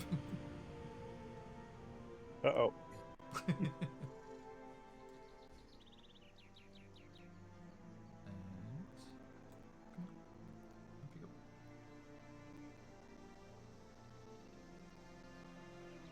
Okay, I'm just going to roll the attacks. Roll 20s thinking about that. Okay, cool. Oh no. That is either a 5 or an 11. They're both terrible. That is terrible. So they all just come charging in, and Amenhotep still breathing heavily. You're just like and just like fend off all of these attacks as they come charging at you with their scimitars, but are unable to breach your defenses. Let's go up there. Oh, too far. And one more. Okay, so they've all charged in around you there. And that's the end of their go. So there's this ungrouped guy up here. Yeah, this last guy will. Let's see. Is he gonna finish the encirclement? I mean, you gotta go for the wizard, haven't you? That's fair. He comes charging at you, Carolyn. Stop. And Oh, Stop. really? Wait, I have Polar Master. He's just entered my reach. I get an attack. God As a damn it, I reaction. forgot. It's been a long time. Dirty 20. So, Carolyn, you just see this like fanatic gaze in this guard's eyes as he just like throws his crossbow to the side and string just comes charging at you. You like raise your hands up, and just out of your peripheral vision, just this glistening poleaxe just goes through, and just like goes straight through him. He's just like, just like dangling off it. Hell yeah. I imagine it just spurts blood forward towards Caleb. Fabulous. Sorted. And Primal, your turn. All right. 1, 2, 3, 4, 5. Let's take care of these guys. We'll attack with Great Weapon Master. Okay. Keep rolling real hot on these Great Weapon I'm Masters. gonna say duck. Basically, it's a it's gonna hit. It's 23. That'll never hit. Yep.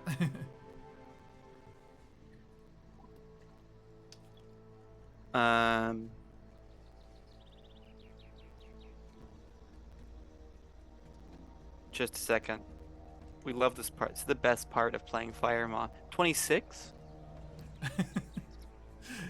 Okay. That is enough, and all of them are within reach because they have 5 HP each. So that's 25. So you just like You just roar out, "Amenhotep, down!" And I think maybe you practice this on the road as you're traveling Yes. north. And Amenhotep, you duck down and sweep the legs of them to distract them, and then just Duck, roll, and cover. whoosh. The polearm swoops around them just with a shik, shik, shik, shik, shik.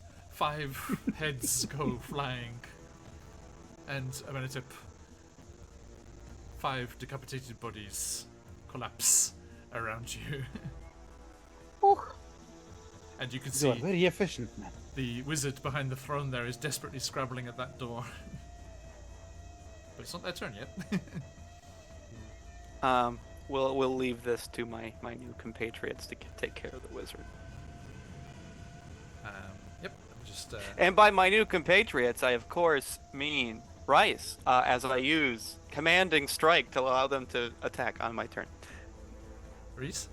Yeah, sorry, Reese. Okay, Reese, you gonna take a shot? Oh yeah, absolutely.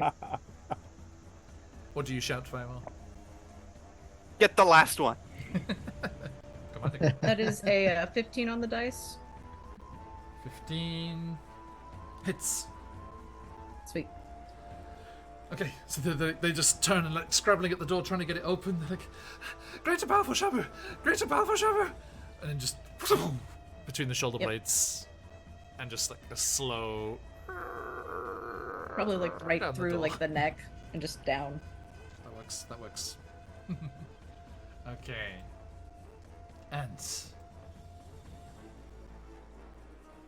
you have cleared the room.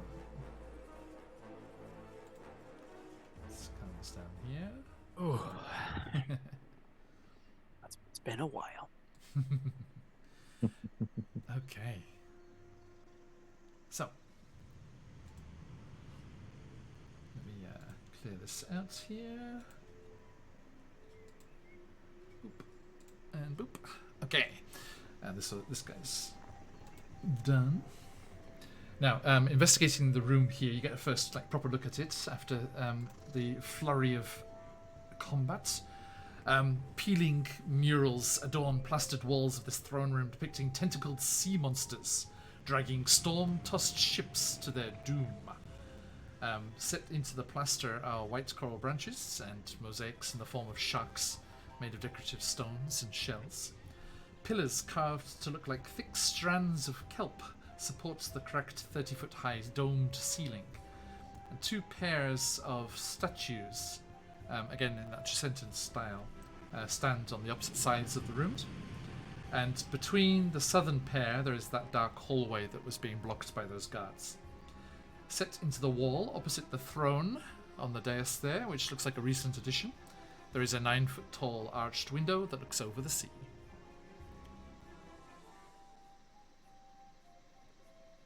And Carolyn, as you would be within range there.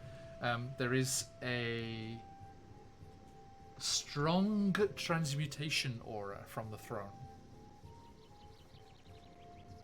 Transmutation. Yes. I will approach the throne Okay. to get a closer look. Please do. Just casually moving the bodies out of Carved the way. a single piece of granite and has various aquatic themes carved into it.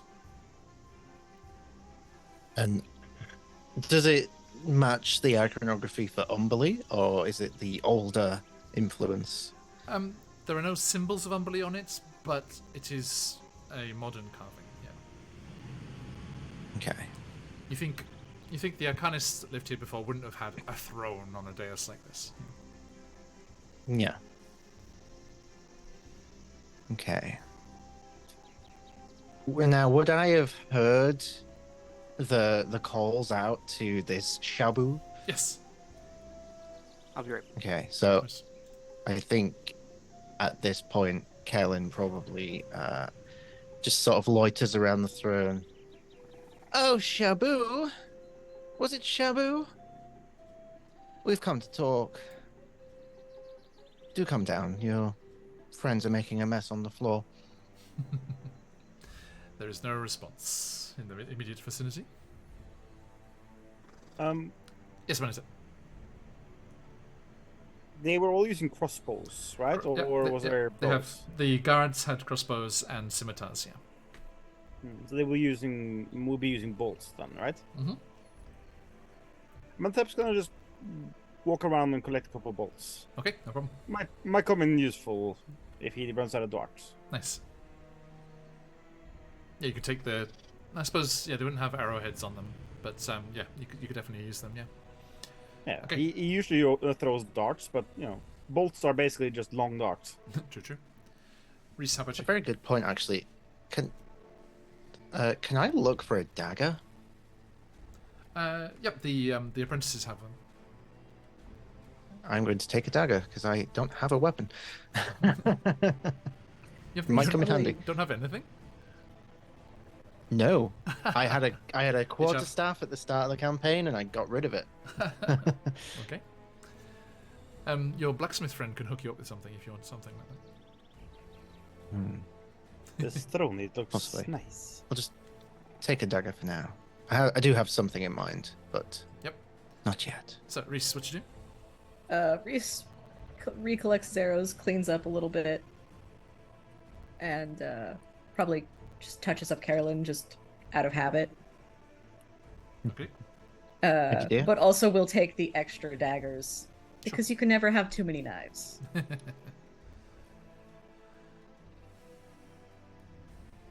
Okay.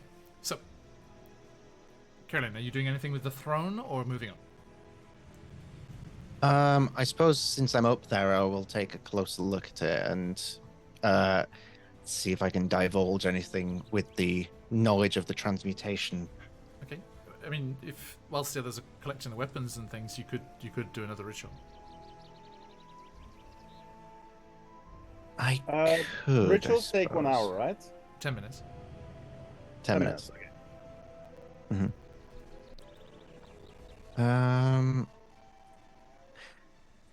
Yeah, let's go ahead and do that. We'll take the 10 minutes and we'll Okay.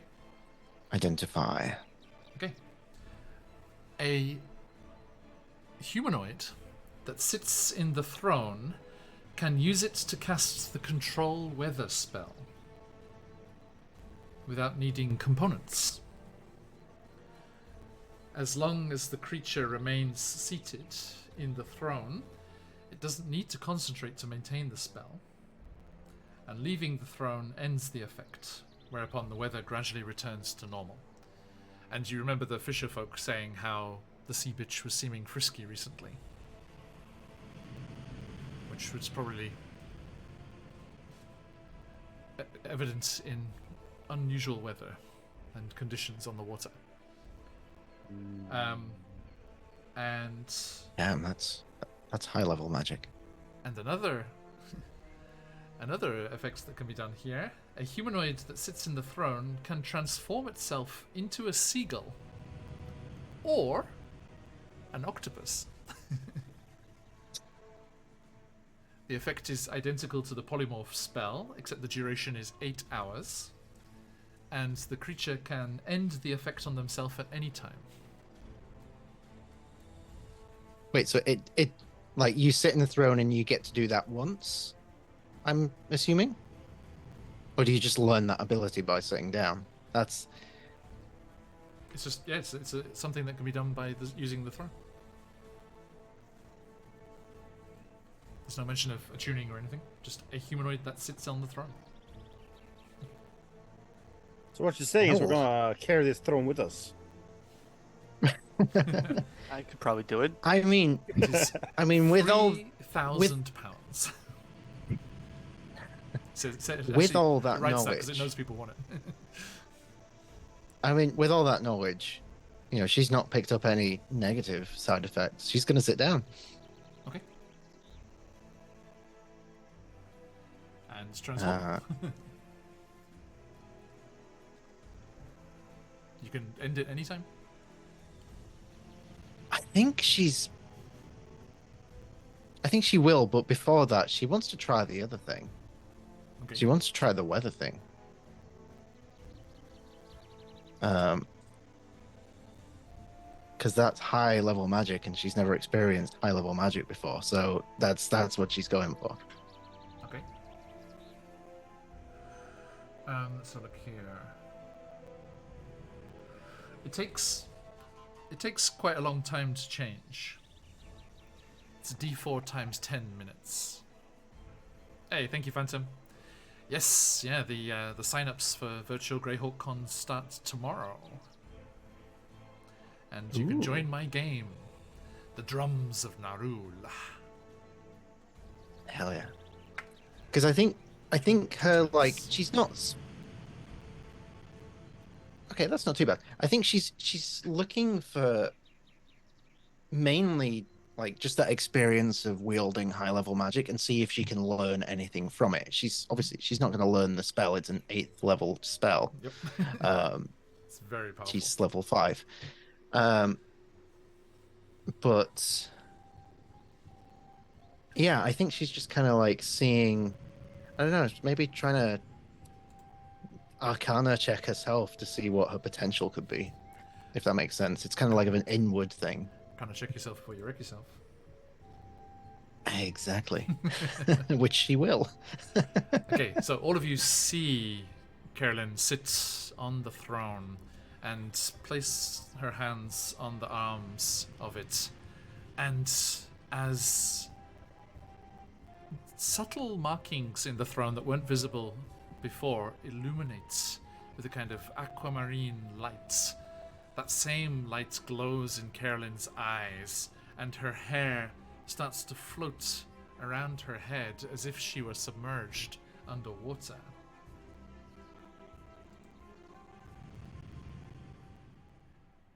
And Carolyn, Taking notes. you feel this arcane power, the arcane power of an 8th level spell at your fingertips, at your control. And you hear a whispering,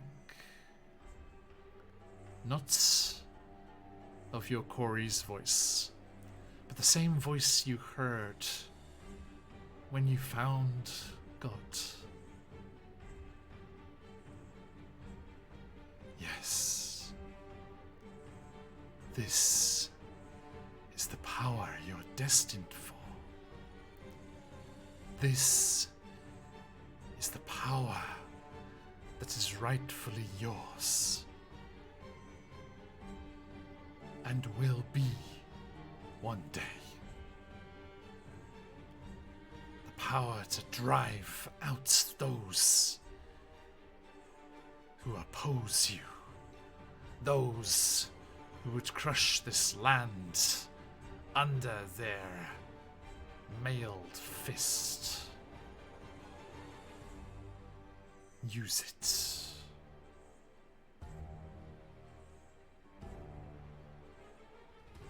It shall be yours.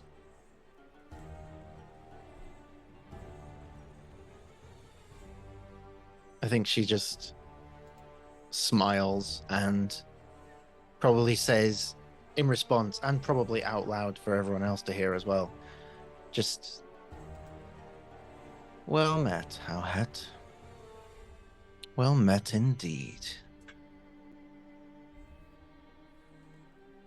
Now, you do feel it's going to take a long time. It would take like 20 minutes for the weather to change. And Yeah. it only So I think Yeah, sorry. I think she breaks off from it with that knowledge, and fuck it, she tries the other thing. She tries to turn into an octopus. Okay. You see the magic that was kind of emanating from Carolyn like ripples across the ocean recede suddenly and whoosh into her physical form, which gets enshrouded in like a marine layer mist, and which dissipates as quickly as it appears. And you see on the seat of the throne a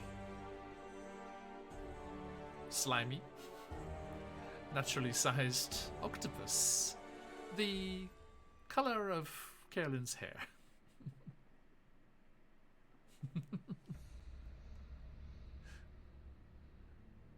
What have you I done think with it. Kerlin?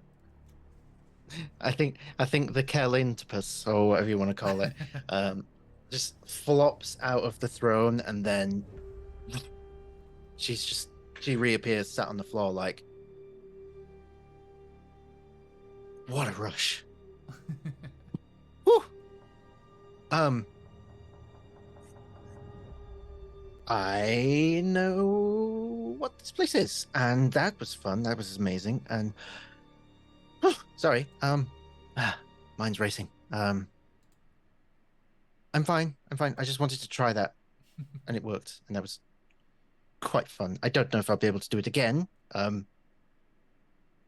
Is it, Maybe. This is your goddess's seat of power. I believe so. This temple was not for Umberly. It has been falsified. Corrupted. It is in fact stands for Howhet.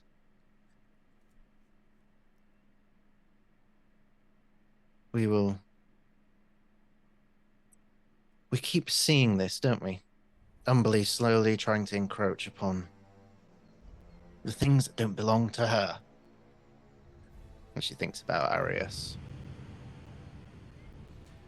Firemore, well, in all of your experience and all of the travels that you did since returning to the material plane, you have never heard of religious arcanists in quite this way. Yeah, I'm quite taken aback. I think Fire Mom might have been the only one to catch it, since Carolyn would have been engrossed in the magic, and I think Amenhotep would have been like focused on Carolyn in that moment. But when Carolyn greeted Howhet, Reese's head would have like dropped in like deference. Okay. Actually, guys, sorry, you four, could you pop out chat? Because I'm going to switch to just one roll 20. It's kind of slowing things down a bit. Okay. You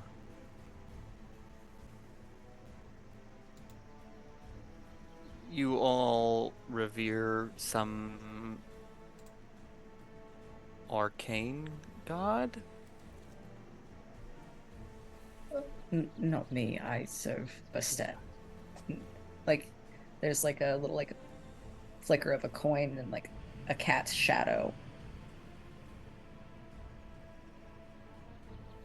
I don't. Do we know that?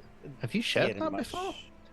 Reese Yeah. has like a symbol. Yeah, he And has shared it. they've Okay. been to the temple in Meath Quite a few couple of times. times. Yeah.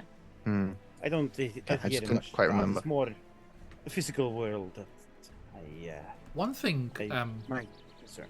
sorry, Lana. One thing there actually, Carolyn. Amenhotep told you before about the balcony that's going by the layout of things is through that doorway behind the throne, and he told you about the bridge on the far side of that cave.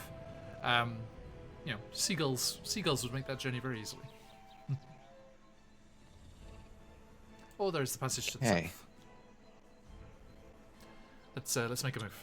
Where are you going? I would like to become a seagull.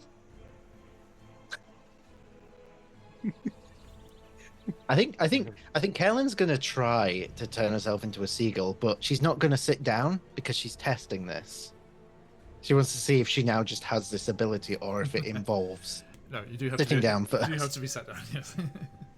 Okay, so she How stands does there this for a work? minute, like.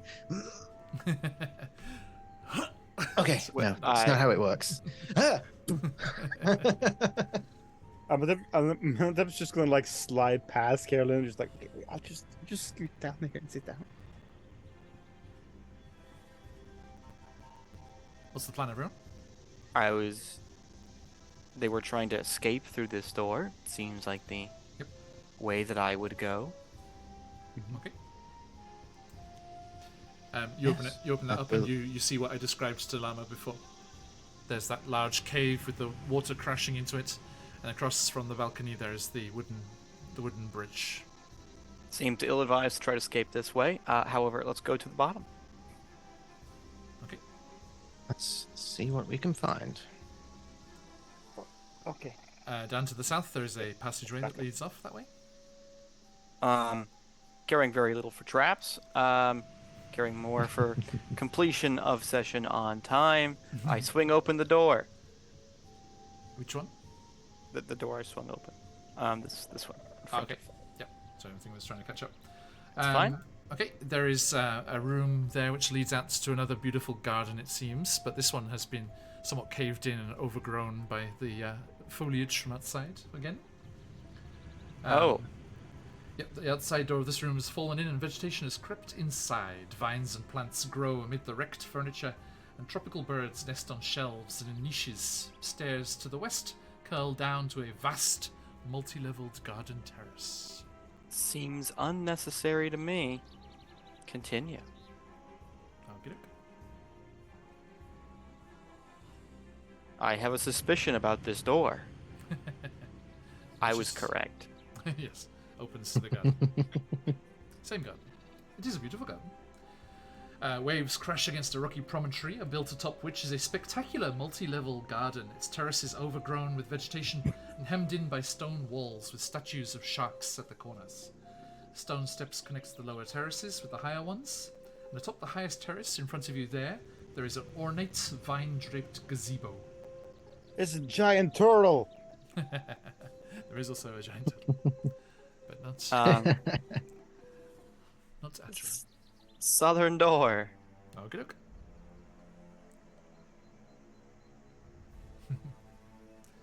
Seems to be some sort of sunroom. Yeah, peering down into there, you see two sets of double doors leading into that chamber with a narrow window between them. Looks over the overgrown garden terrace. The furnishings here are deteriorated with age. They seem to be from the original occupants. The plastered walls have tropical birds with nests in the cracked ceiling. And a staircase with marble pillars flanking it climbs to a raised stone platform with tutted rugs, cushions, and tapestries. There are 3 clay urns painted with images of sharks and octopi, and 2 rotted couches. But yes, some sort of lounge area. Go back. Return. Now, as you made your way past that corridor there, that's an interesting looking corridor. You can see it's quite wide, 20 feet wide, but down the far end of it, you see a glowing mystical orb. This archway hallway is reinforced with stone buttresses, which are painted with gloomy underwater scenes. A large double door stands to the west, and a flickering orb is embedded in the wall at the east end. Along the hall's length are 2 more sets of double doors and some other clay urns. Primal, you were talking about an orb earlier. Didn't look like that, did it? No, much bigger. Oh, that orb. Sorry. The orb was so infinitesimally bigger than that. The size of That's fine. buildings. Not the size of a fist. Duly noted. Where are you headed? Well, it seems our location has been chosen for us by our good friend. I'm simply touching this door. You know, if you prefer another one, we can choose another one. You're already at the door. Throw it open. That is fair. Let's throw it open. This is my bedroom, it seems.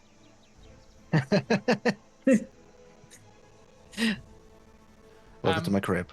Okay, thank you. I knew this was going to happen eventually. Amenhotep throws open the doors and sees, yes, this grand bedroom, and boldly steps through, triggering the glyph that was in the doorframe.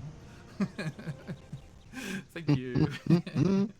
A 20-foot radius sphere of arcane energy is triggered, and I need all 4 of you, because you're all standing there, thank you very much. All 4 of you, please make a dexterity saving throw.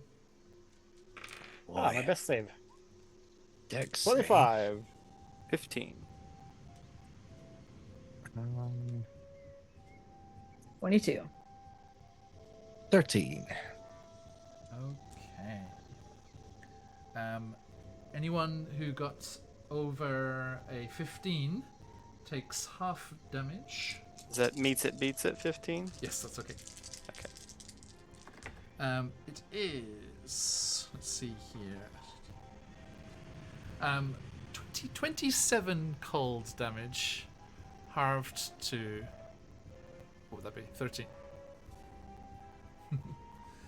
You know, the thing I love about my spear, the thing I love the most about my glaive, it's all the resistances. Yes. So it's 27, Oh, halved for save, Then half again to half 6. Okay. How you doing, Kellen? Yeah. I'm on. I'm not great. I'm bloody. Last legs. But it's fine because I'm going to remember that I did take a level in cleric, and I'm gonna cast. Are you Cure sure you wounds don't on want Reese myself. to heal you? Ow. Boo boo. Yeah, I'll just look at Reese and start crying. Enough of the good. The door Just- hurt me. Just asking because, I'm gonna upcast to level 2. Please, be my guest.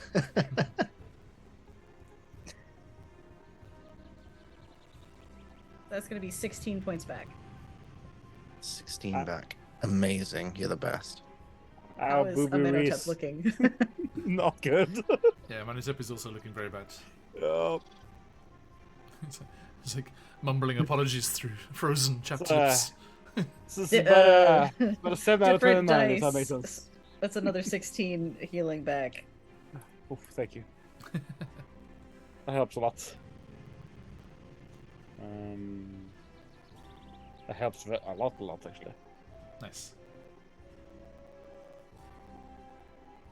Okay. The glory of not being a Okay. barbarian with like infinite health. Ouch, indeed. As you are healed by Reese's attentions there, you have the chance to look into the room. Firemore kind of like shrugs and like walks through. Yeah, I'll go check it out. I'll be And back. this, Sorry, I just need to have fireworks in my crib, to show it off, Clearly. this palatial bedchamber is eerily quiet and still after the whoosh of arcane force. Cracks have formed in the blue plaster walls, inset into which are colourful coral and seashells. Pillars carved to resemble tentacles, freshly carved, supports the vaulted ceiling, which features a large dome painted to look like the night sky. Beneath the dome and between the pillars, a large bed stands atop a wide circular dais. The bed's wooden frame is carved to resemble surging waves. Set into the north wall are 2 doors. You guys, I don't like all these newly carved things. You guys stay back just a second.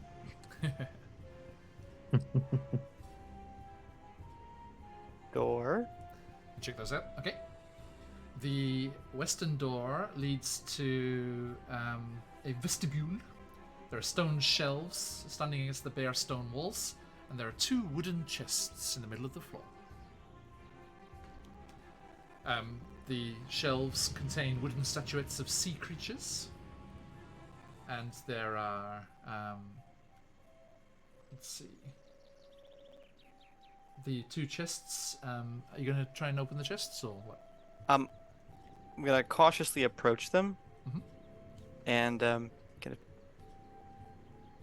forcefully poke them with my glaive. Okay, The old mimic check we call it, where I'm from, you're all good. You're all good. and then we'll open them. Okay. They are locked, I'm afraid. Where's the lock? Is it like a Big padlock? or- smile on Reese. You see out of the corner of your eye the glint of thieves' tools as Reese ghosts past you. Oh, this is your thing. It's my thing. I'll look at the next room. You get these. Okay, Reese, roll me those 2 checks then. Natural 20 for the first one. Nice. There we go. The dice just know I want to do thieves' tools. Yeah. You just brandish your thieves' tools, and the chest just gives up and opens. It's like, no, It was a mimic the whole time, and I was like, nah, just kidding. I didn't have anything in here, but I'll find something. The second one was a 16 plus 10. They're both For absolutely 26. fine. Okay, yes, very swift work made of those. The first one contains 5 diminutive outfits of traveler's clothes. Sized for, you'd say, perhaps a kobold? Or halfling? Or gnome? Or a smaller shape that I could shape into. True. The second chest holds priestly vestments befitting a cleric of Umberlee. Also, small in size. And Just burn it. 8 iron keys of varying shapes and sizes.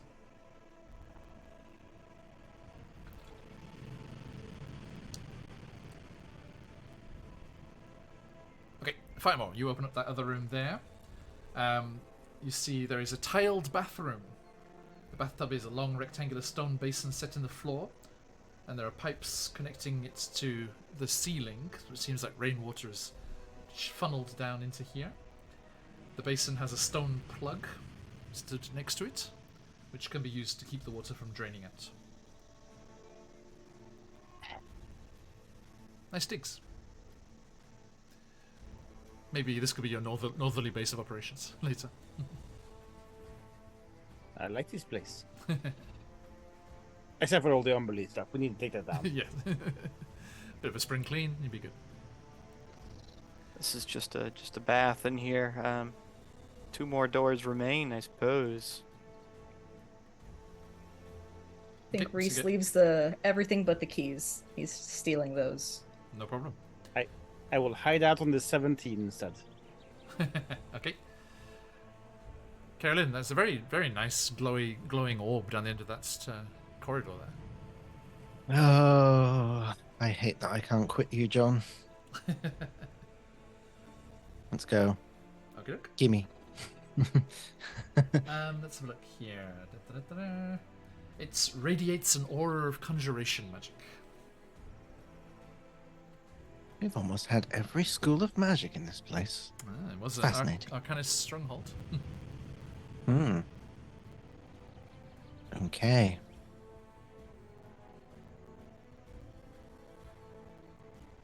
Let's see what they're trying to conjure. I'll get a little closer.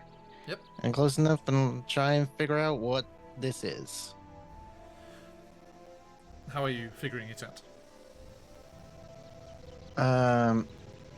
I think to save time, can I just do like an Arcana check instead of more ritual casting? That wouldn't reveal the properties. This is not like a common thing that's...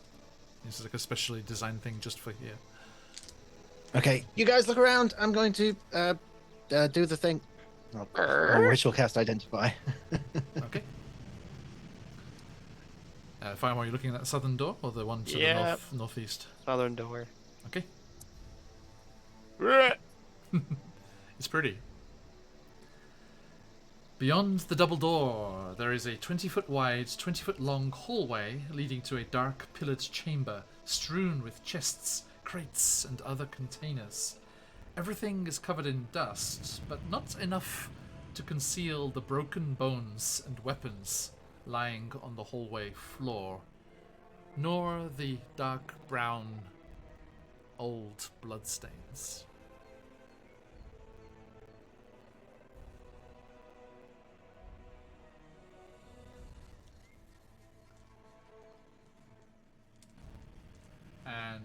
And Reese, are you looking there as well, or are you with Carolyn?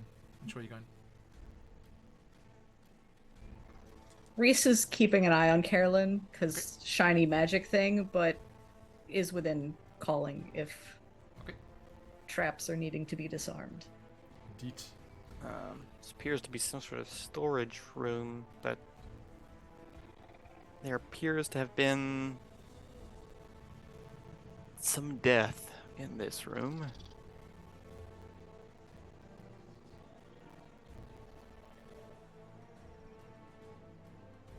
Shall I give it a look? Look at the door frame of this one. We're all pretty close again. I don't want you guys to explode. Reese, you're having a look? from the doorway? Yep. Okay. You can discern by observing scratches on the floor that the east and west sides of that vestibule are actually huge blocks of stone, which will just come in and just sandwich in the middle. Can I search for a mechanism to disarm that? Let's have a look.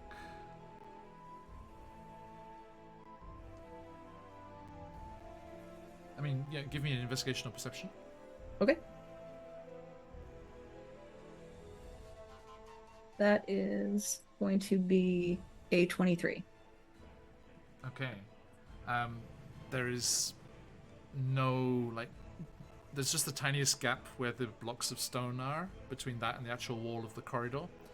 And there's no pressure plate in the floor that you can sense, and from that investigation, there doesn't seem to be any way to disarm it from where you are.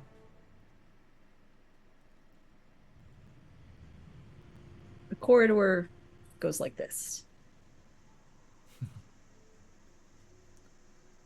Carolyn, while this is happening, you are checking out the orb there, and it seems to be some sort of transportation, a teleportation device. Oh. To transport you elsewhere. Oh, don't put the big red button in front of me, because I will want to press it. You're still wearing that necklace of yours? Yes. Okay. Emeritive, what you doing? Apart from hanging out in that lovely 17 there. He doesn't want to trigger any traps, and there's been explanations of Yes, traps in this area. lesson learned. Yeah. Fair. He's just gonna chill back until we figure out like how to get past this in a good way. Okay. Actually, you know what? The problem was that we can't get across because the hallway would split, right?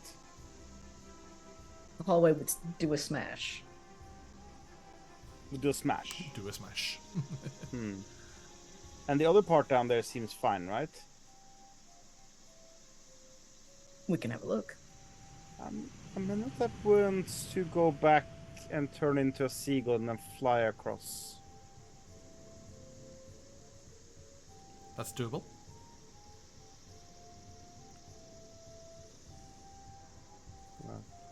So I head over to the chair.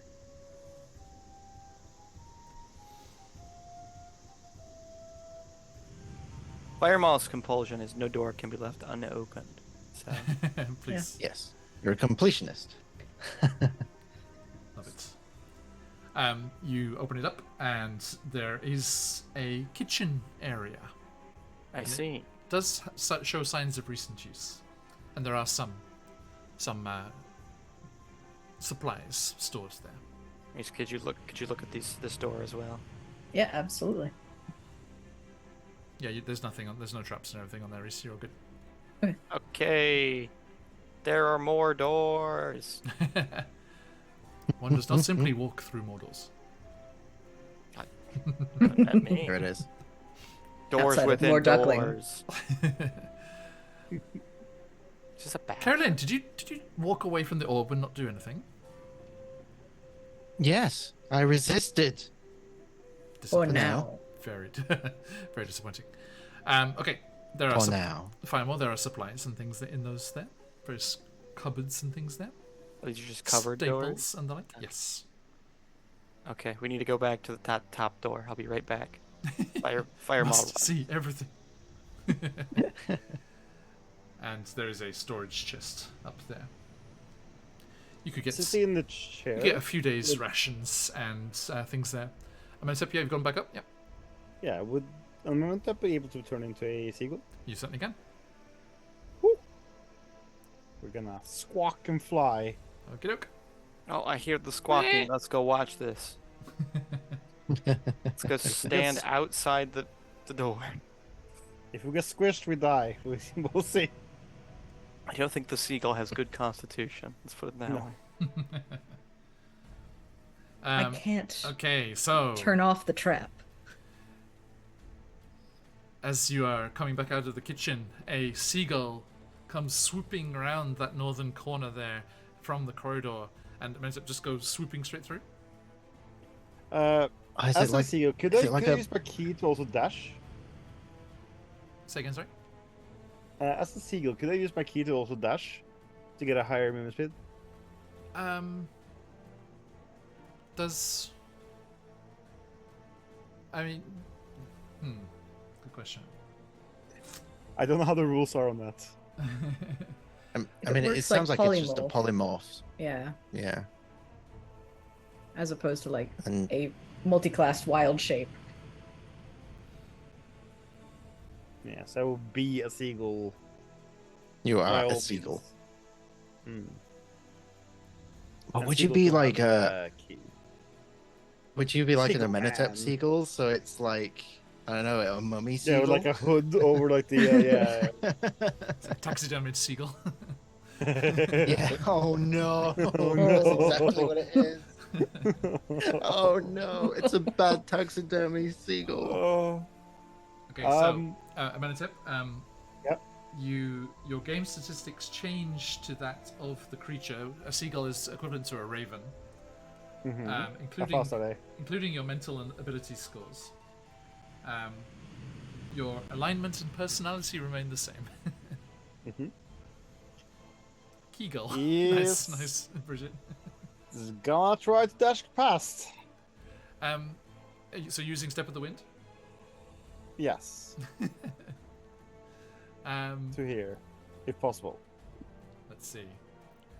Roll me a wisdom check Oh. at +1 for a raven. Mhm. If it's higher enough, that will allow you to muscle memory your 19. a 19. Hey, there you go. Okay, yeah, I will allow you to use Step of the Wind. So you use the key point, and you can dash through faster. Use the key point. It's up to down to 2 key points now. Okay. So we dash through. Okay, so this seagull comes swooping in, and then just like almost like a little miniature sonic boom, just goes even faster, just swoops south through the space, and as they enter into that little 20-foot square, the walls do rush into the center, and Amenhotep Seagull, sequel to Jonathan Seagull, could you please roll me a dexterity saving throw at +2? Oh boy. That's a 4. However, I do have the lucky feat. This would be my first time ever using it. I suggest you do. 16. A 16 is enough. Mark off that luck point. Sorry. That you can re-roll anytime, not just on that once. So it's the halfling. It's the halfling one, but yeah, you can re-roll any roll. It's the feat one. Nice. I think it's only save. It is a saving throw. Most things. Double check it for me. Let me get it up here. Let's see, where is it? Can confirm. Yep, it's good. Okay, nice. Yep. Okay, Amenhotep, you can dodge north or south, your choice. As the stones come south. hurtling in. Okay, you swoop through, and I think just your last little tail feather just gets pinched by the stones and yanked out.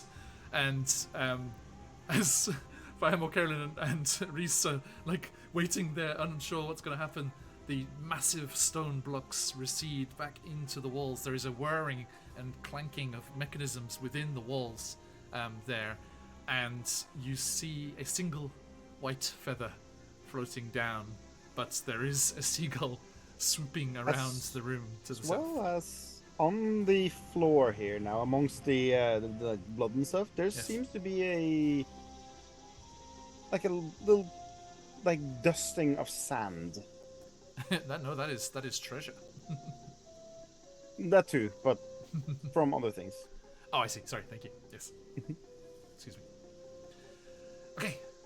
So, what else do you like to do?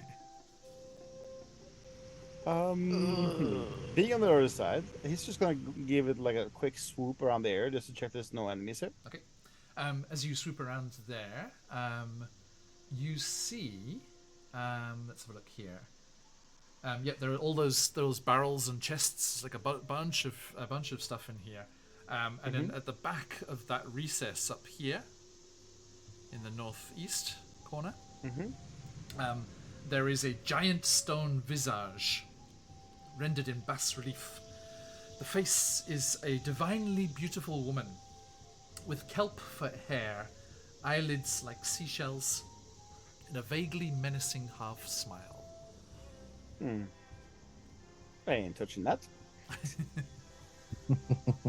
Amenhotep will turn back into Amenhotep and have a look around to see if there's a way to disable this this trap from this side. Okay. A winch or something. Give me perception or investigation. Fire more, Kaelin, Reese, what you doing?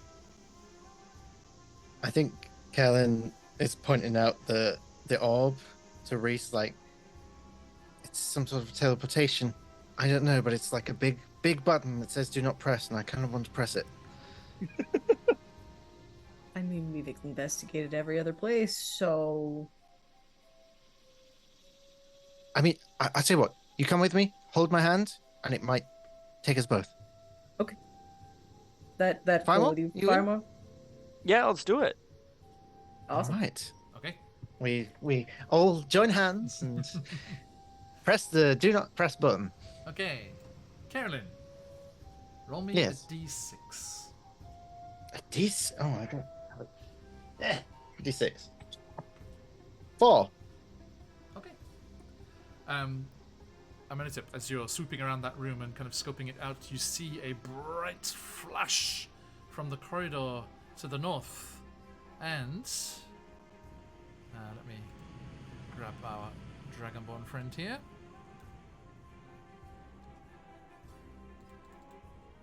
Let's see here. Okay. There is a bright flash, and the three of you disappear and reappear. Here. Go northeast. As you appear in a natural cave surrounded by guards and wizards, and a kobold turns to you. Ha ha! I told you, I, the great and powerful Shabu, foretold their arrival. And now they are here, and they are ours.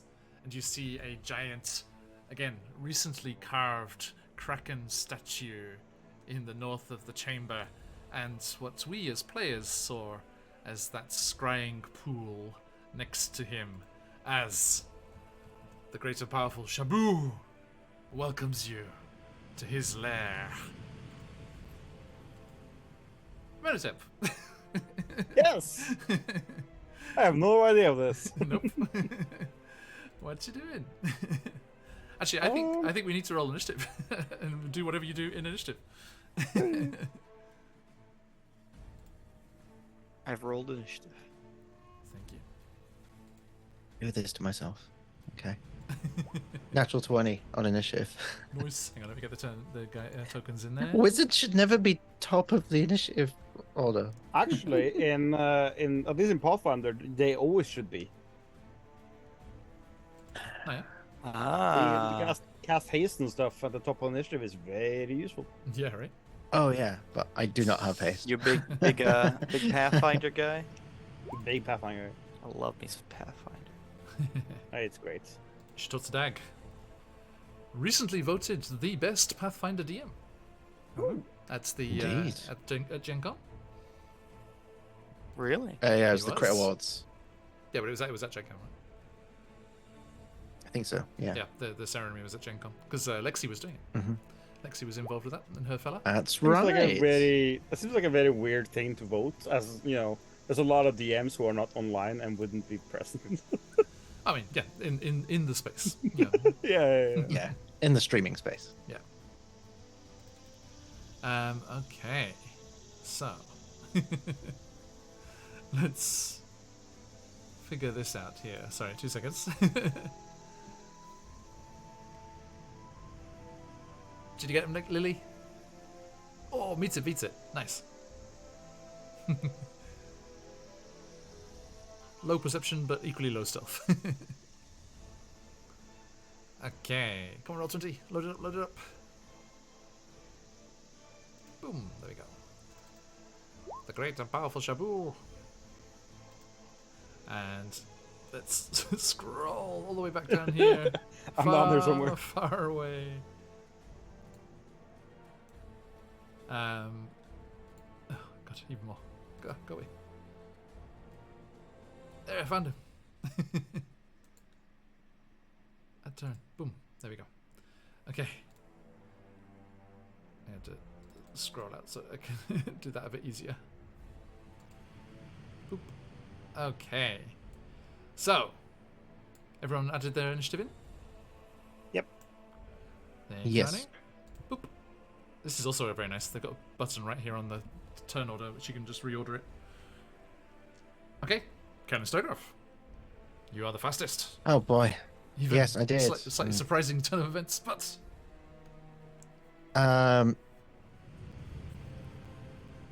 Okay. So did this little thing introduce himself as Shabu? the Cobalt Wizard did, yes. Okay. Cool. Let's go, let's go. Do you know what? Screw it. She's fed up of all this Umbly stuff. So you're the one in charge of all this round here, then. All right. I've had enough of this. I'm going to cast Lacerate on him. There it is. Okay. There it is. I've been waiting. Saving throw? Yes, it is a DC 14, I believe, Dex. Let me just double check. There it is. Constitution. Constitution saving throw. Okay, that is a natural 20. Okay. So he doesn't gain the point of exhaustion, and he only takes half of the following damage, which is slashing Okay. damage. How about this? 13, half to 6. Done. He's like, ah! Slay them! Okay. We shall toss their bodies into the waves for the mother! How about you don't? Anything else in your turn now? I don't think I have any bonus actions, so no, we're good. Okay. A little crooked grin comes across his jaw, and he... Let's have a look here. Okay.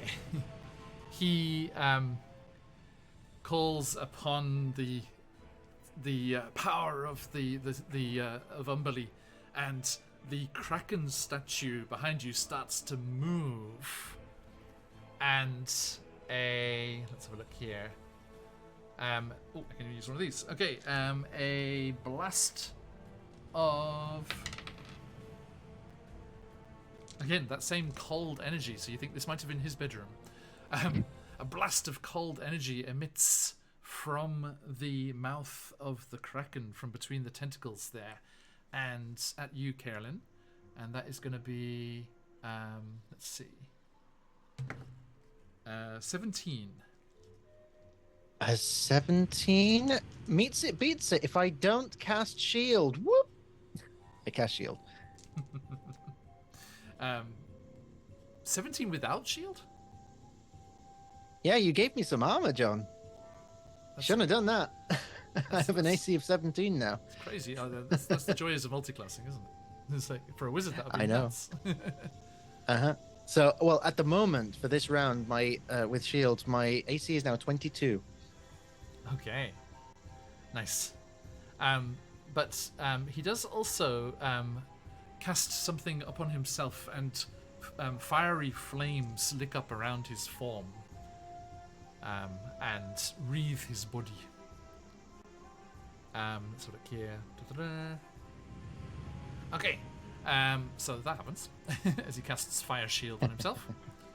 And Reese, with Firemore on deck. There are guards like you, and wizard apprentices like you saw in the other chamber. I think I will go after this wizard right There we go. Okay. There with a dagger. Since I'm next to Carolyn, would I get the advantage for sneak attack? Well, you don't roll with advantage, but you do get sneak attack, yes. If Okay. you get. Cool. Okay, cool. That's going to be a 22 to hit. Hits. Damage with sneak attack. Okay, cool. Just the 1d6. Damage with sneak attack is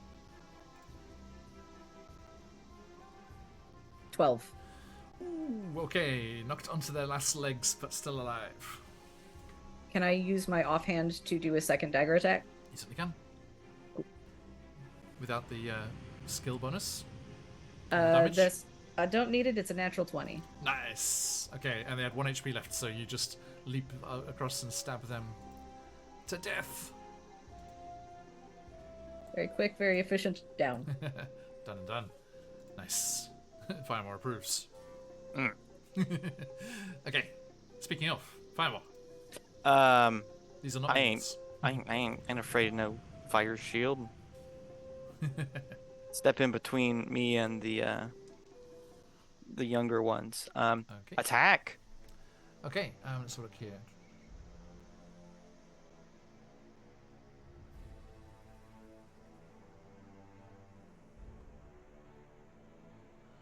Go for it. I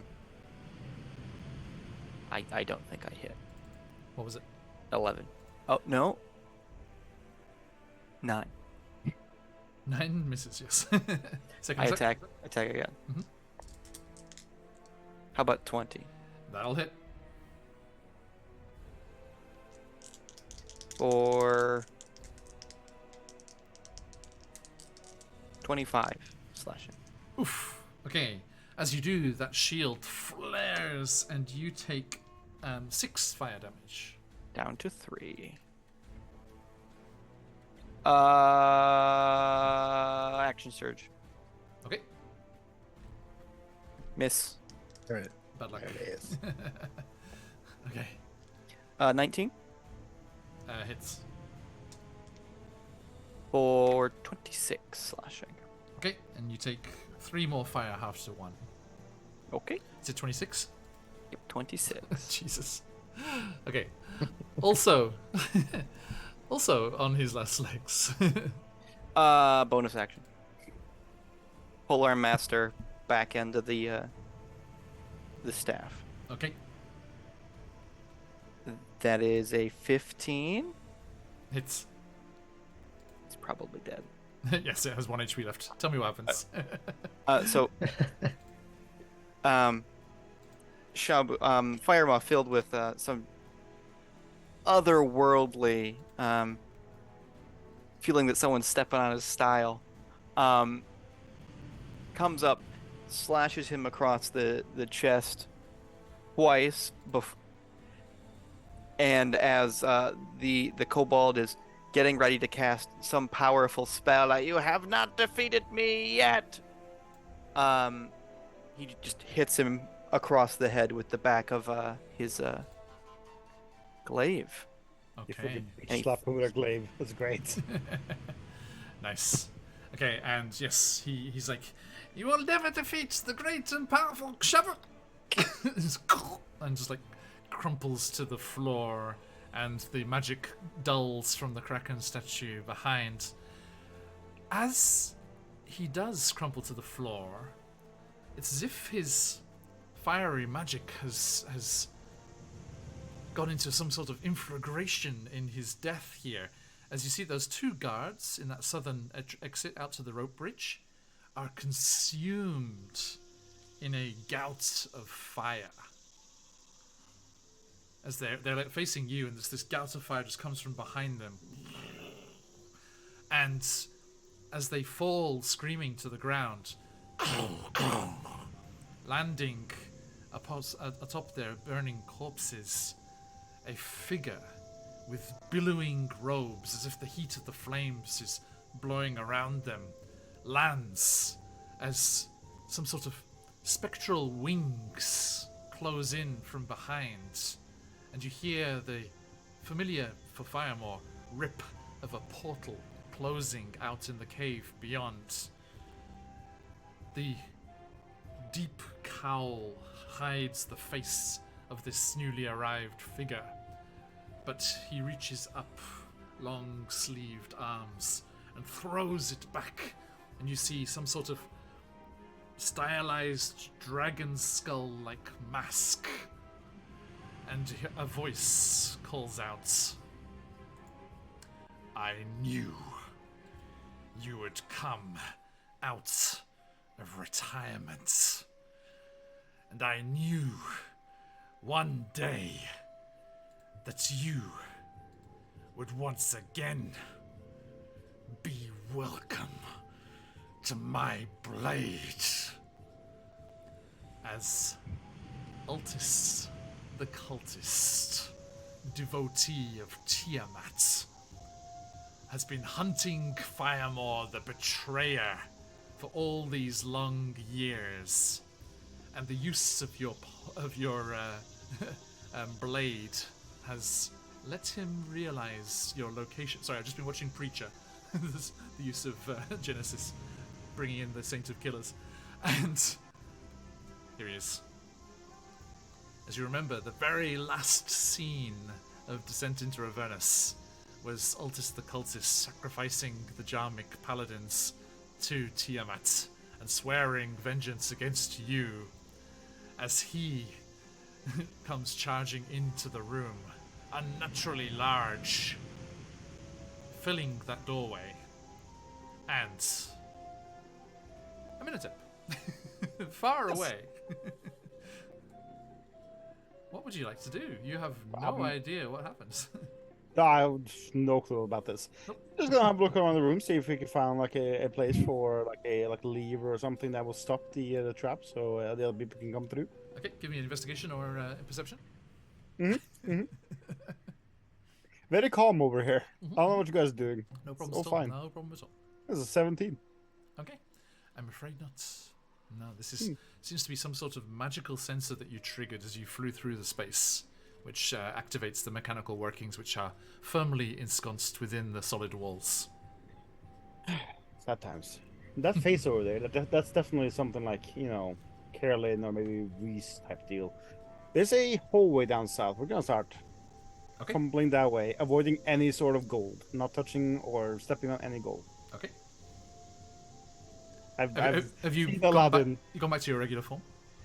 Yes. Okay. Yeah. Please make your way down there. I have seen Aladdin. I know what gold does. Safe. Okay. You make your way. Start making your way down there. Do not reach the end of the corridor with that one turn. Okay. So, dashing back north. Oop north. Oi, I take offense to that. I'm Cumbrian. And back to our friends in the Shrine of Umberly here. By the way, Kaelin, these are all Umberly cultists. Have at them. Oh, don't you worry. Okay, but the single guard remaining will fire his crossbow at you, Reese, as you're the closest one over there. Fire. 6. Shaken by the loss of Shabu, the great and powerful Shabu. Misses. No, The apprentice wizards, though. How many are there left? 2. They will fire off some spells. Let's see what we got here. Okay. Burning Hands. So both of them will come rushing over and fire Burning Hands at you, which is going to hit all 3 of you with their cone attacks. Could you make a dexterity saving throw? Twice. 16 and 6. Okay. Natural 20 and a natural 19. Yes. So natural 20 and a 22. I need to fight Humbly more often. I roll so well. Ellen, did you send Patch some dice? No. But mine's a 21 and a dirty 20. Okay. So that means Firemo, you failed just one. Yep. And that should do these half and half actually. Okay, so all of you take 8 halved to 4 from the first one. And 14 for Firemo. Actually, the first one would have been halved again to 2, and this Yes, one is 14. halved to 7. And then Carolyn and Reese is also halved to 7. So 11 total for Carolyn and Reese. 9 for Firemo. Gotcha. As they let off their burning hands. They would have rushed here to do that. 1 and 2.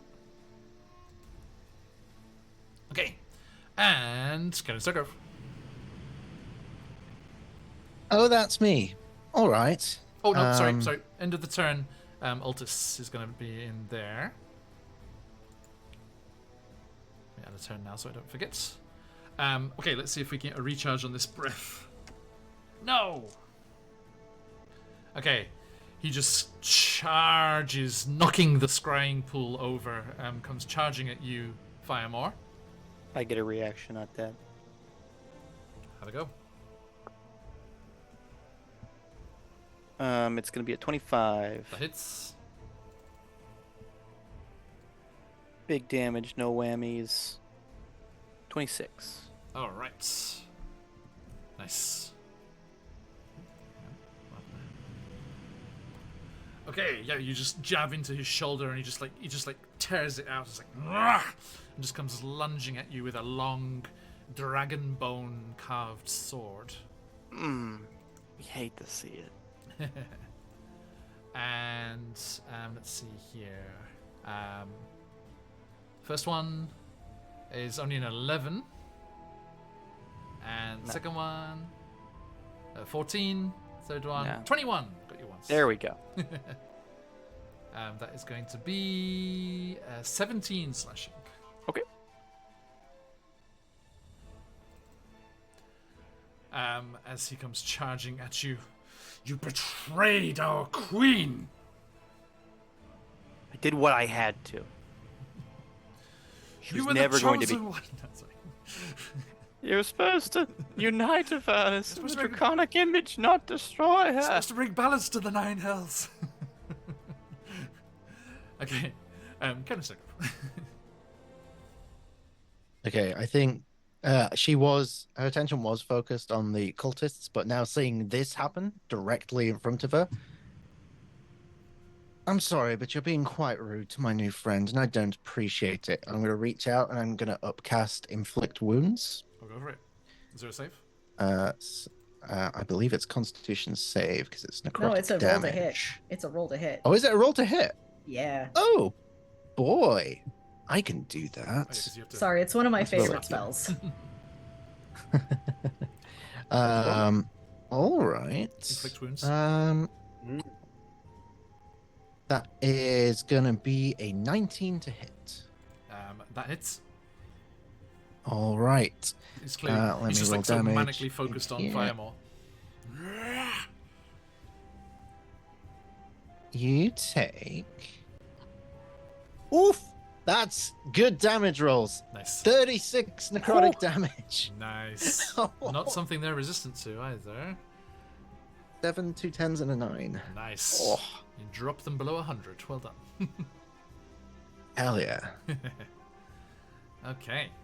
Watch it. Let me figure out what they will be when they're blooded. Okay. Oh, sorry. What? Done. Nice. Okay. Anything else your turn? Reset. Can I? Is it a bonus action to drink a potion? If you roll for it, yes. Okay, I have a standard healing potion, so I will drink that. Is it 2d4 plus 2? Yes. Okay. So that will be 5. Okay. 5. I'll take it. That'll do. Every little counts. Okay. Reese with Firemour on deck. Reese is gonna do some stabs on the nearest cultist. Go for it. And I don't get sneak attack because nobody else is within 5 feet. These are potentially the friendliest looking cultists ever. Look at them. Hi. Oh. Like Samwise Gamgee. 21 and dirty 20 to hit. Please, no, Reese, don't kill us.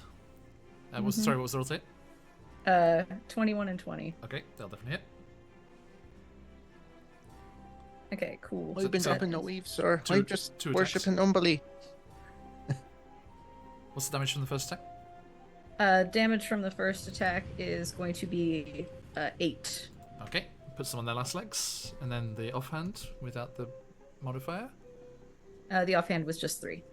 Okay, last legs still, but very, very badly hurt.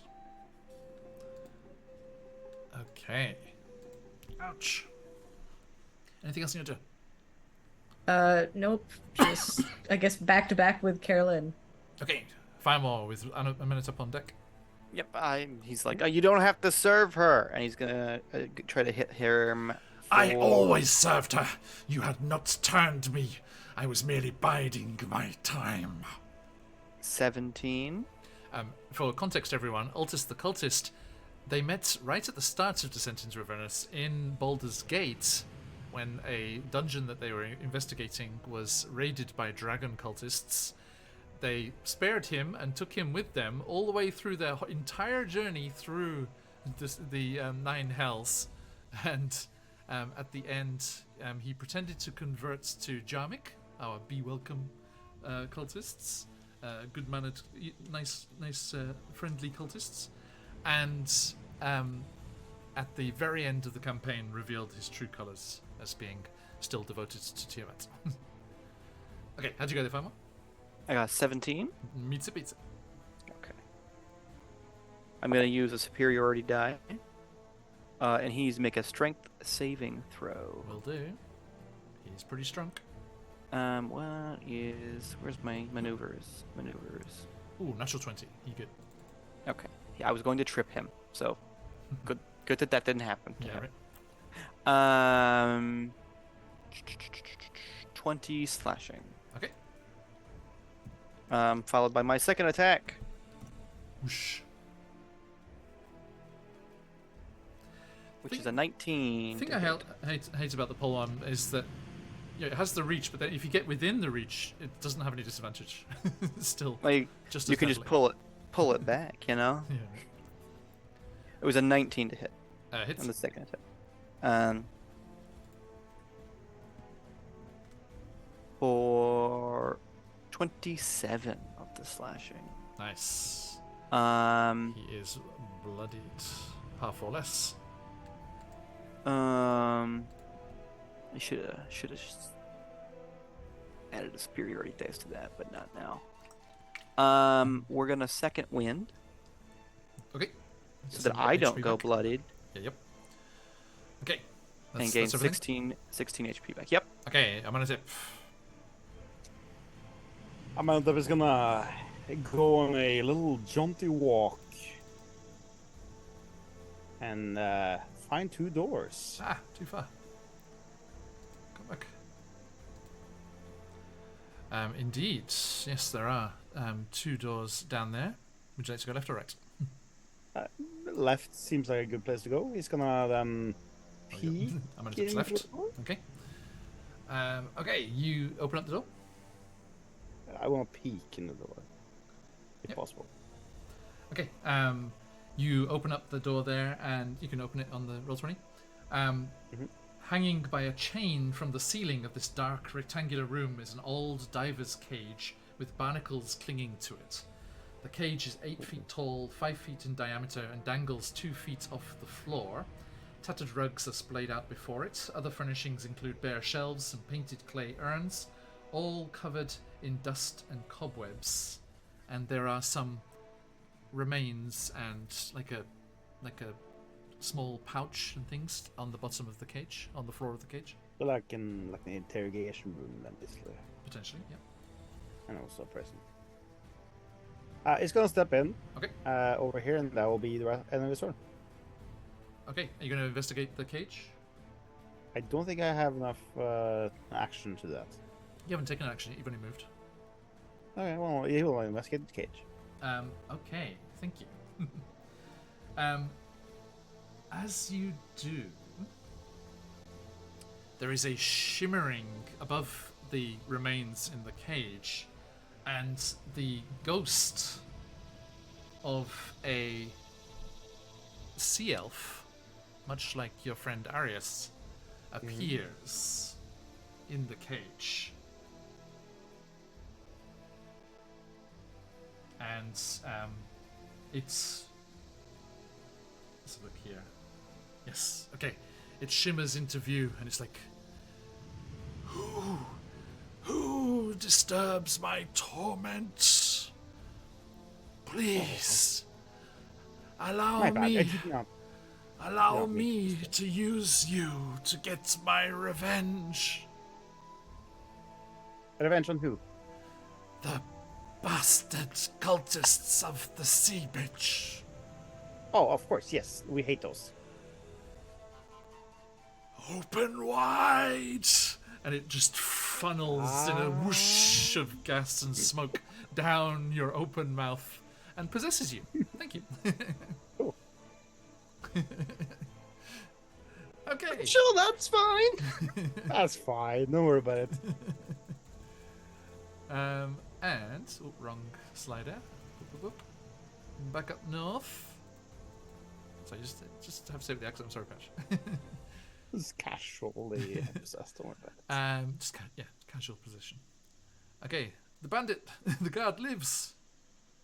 He's going to run into the room to get a clear shot, sliding over that case there, and shoot Kaelin.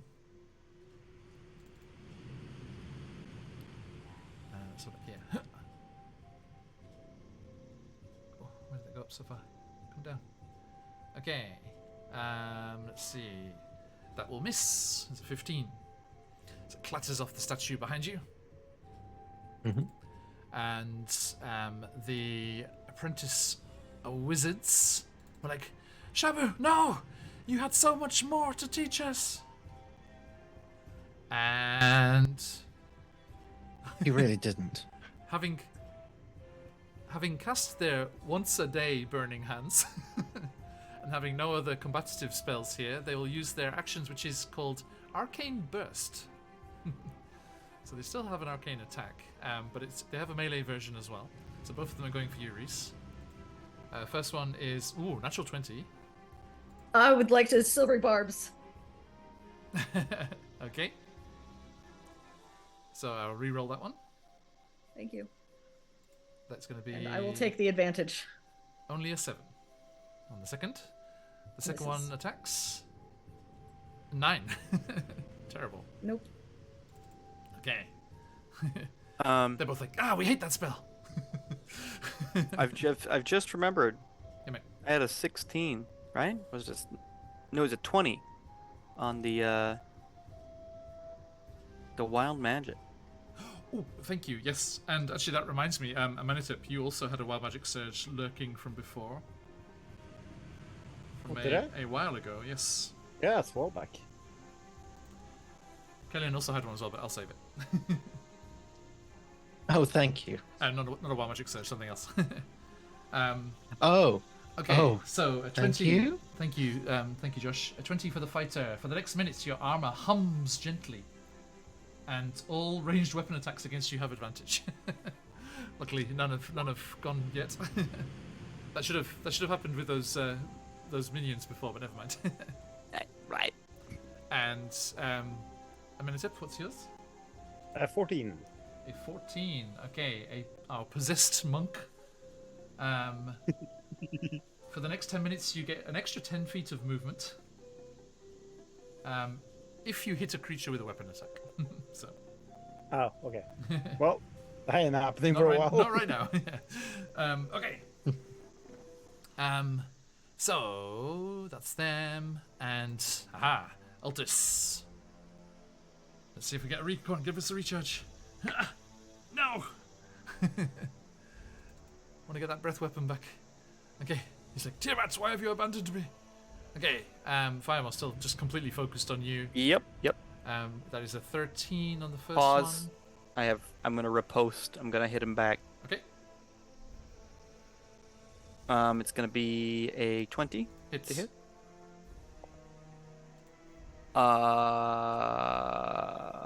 19. Wait. Give him another superiority dice, because I used riposte. 20 Oh, get it. of the slashing damage. Nice. All right, The second attack is 21. hits. You take 18 slashing. Okay, And last one, 22 hits. for 12 slashing. I am bloodied. You will pay. She will bathe in your blood. Okay, Cancer. Resunduk. Okay, seeing all this unfold, she and Patch is also going to remember that she's a cleric. So I'm going to cast Guiding Bolt Nice. right in Altus's face. Okay, disadvantage, I'm afraid. Right up close. Does it say that specifically? Because Does it say ranged spell attack? On Guiding Bolt? Please make a ranged spell attack. make a ranged spell attack. Sorry. Yes. Okay. In which case, can I opt to use my crystal to cancel the disadvantage? Absolutely. Amazing. Okay. So that is a 14 plus 6, 20. Dirty 20. That'll hit. Amazing. Okay. Damage. Why did I close that? Sorry, I'm still getting used to roll 20's character Mansa stuff. So that is 4d6 coming your way. How about it? And the most important thing, Advantage, yeah. advantage on the next attack made against him. Nice. 17 points of radiant damage. 17, nice. Okay, and that is... Let me double check I don't have any reactions I can play with here. Let's see. Oh, yes, okay.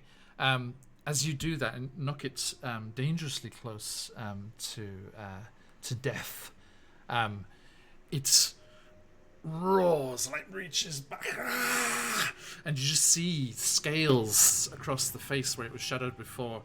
Black, blue, green, red, and white, a myriad of all the chromatic dragon colors. And he just hunches over, and long, like bone-like spines burst out of his cloak. And I need you to make a dexterity saving throw, please, Firemore and Carolyn. All these dex saves. Come on. I'm gonna Indomitable that. That's a 16. 13. Okay, Firemore. 16. I had to use Indomitable for that. Okay, that beats it, Firemore. So you take half, so that's 3 damage to you, Firemore. Okay. And Carolyn, you take 8 piercing. Okay, I'm fine. Piercing. Okay. Still up. Okay. Nice. Since it's still my turn, after that bonus action, I'm going to drink another potion because I just saw that I have a greater healing potion. Nice. That's that. Let's do that. Bridget coming in with your inspiration crystal right back. Thank you, Bridget. Thank you, Bridget. Okay. Okay. That's 44 plus 4. That is 8 plus 4, 12. Oh, amazing. Nice. Okay. And Reese, your turn. Since I gave myself the advantage, I'm going to sneak attack on the undamaged Okay. Go for it. Apprentice, yeah. apprentice. Yeah, Wizard. a 17 to hit. Hits. Cool. And that is going to be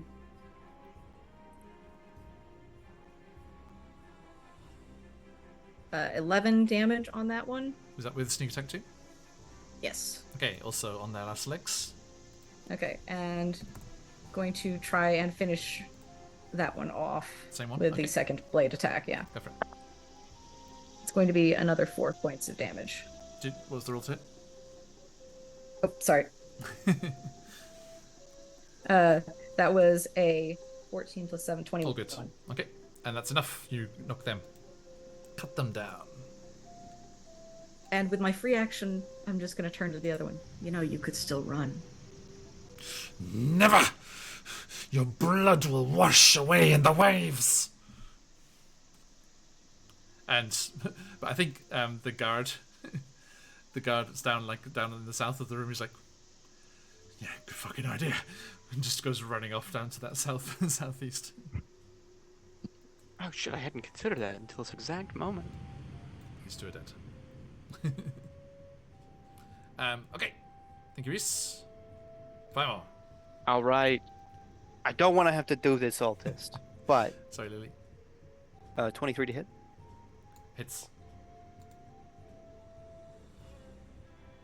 We're gonna try and trip him again. So please, strength saving throw. That's only a 9. He is tripped. And it was the big damage with the superiority dice. So it's 31 slashing. Okay. So yeah, you swoop around your polearm and just like take out his legs, and he crashes down into the scrying pool. The water splashes across the room, and as he lies there prone, he's like, "Don't be a fool. Join me. Join me." And we'll. I don't want to kill Altus, but he's made his choice. Also, a reminder that Guiding Bolt provides advantage on that target. I got That's advantage on the true. first hit. Okay, yeah, now just now it's cleared. Now he's Yeah. prone, and I have advantage. just wanted to make sure that you hadn't forgotten about the Guiding Thank you. Bolt. I appreciate that. What do you say as he shouts, "Join me"?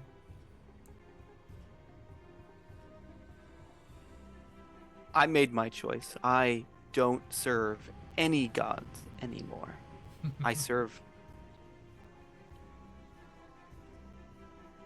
I seek freedom for everyone.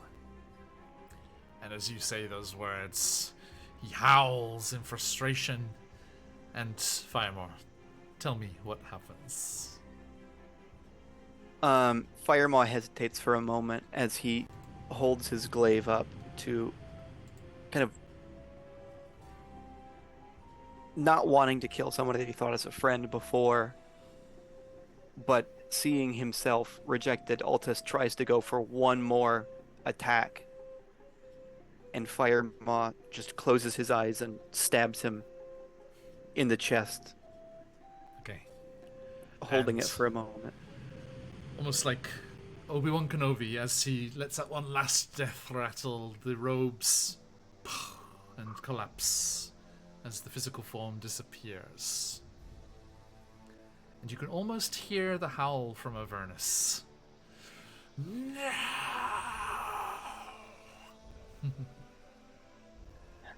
Nice. Okay. Ant. Anything else in your turn? Oh, I still had an attack. So, you Gonna help should have yourself, run. So leave them to it. You should have run, buddy. I don't use Great Weapon Master for the record, just to make sure I hit. Sure. And this one is going to be 22 to hit.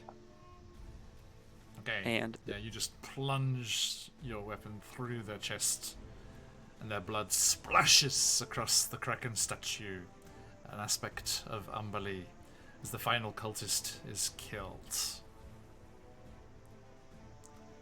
Now, let's see here. Reese, are you going to chase after the guard? Hey, Barry. oh no, Muted. Sorry, there was a car horn going off. I offered them mercy, and they took it. So Actually, please I let them think- run. Can you still see them from your viewpoint there? Mm-hmm. You can, can't you? Yeah. Okay. So you can see they run into that corridor there, and as they run, there's a big whoosh of water, and you just see them just like tuck their arms up like that, and they just jump into the water, and the water sluices down a hole slide in the floor, and they just go disappearing. And probably a forbidden water slide. to people back home, they swoosh back out there into the water in the cave. Okay, now I'm going to leave that little group up there in that Umberly shrine for a moment. And let's do this. I'm going to tip. Yes. Let's just nip back over to you. Now recently possessed.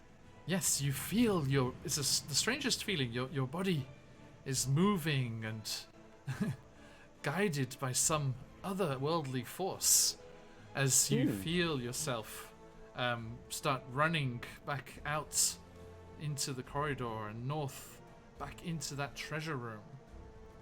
And okay,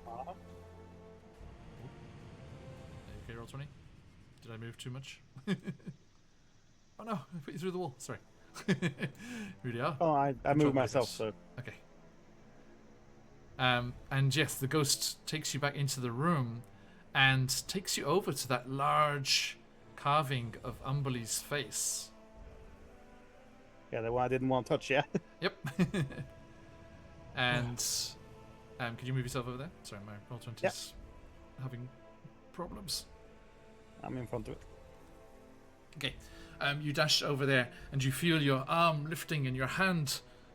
You had the right idea before, but not with the torch bracket. The arm reaches up and pulls on a jagged tooth jutting out of her leering smile. And the mouth groans open, the creaking of stone.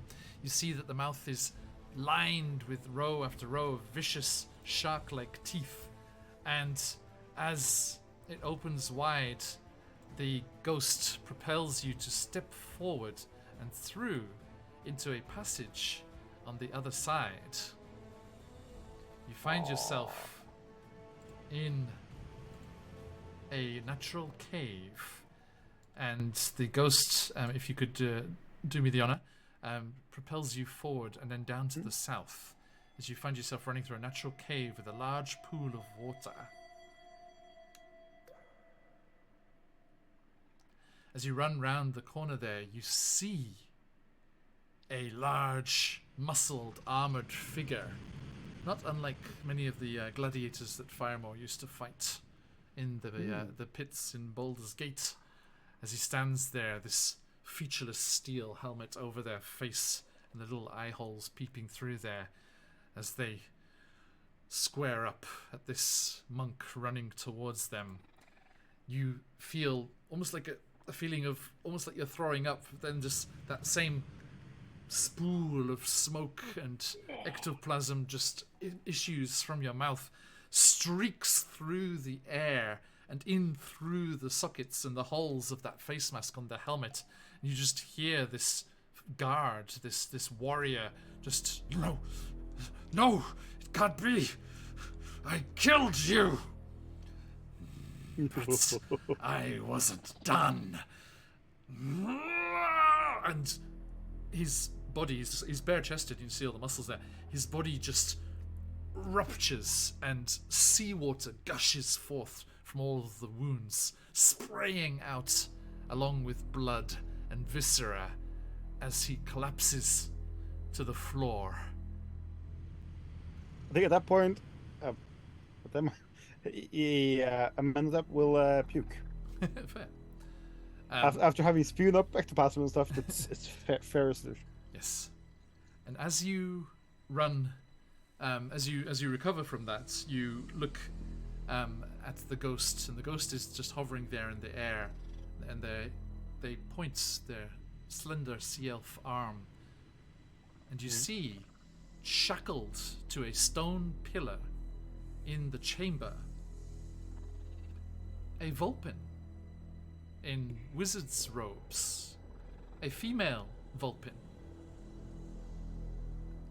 as you approach, they seem very weak, but just on the edge of consciousness.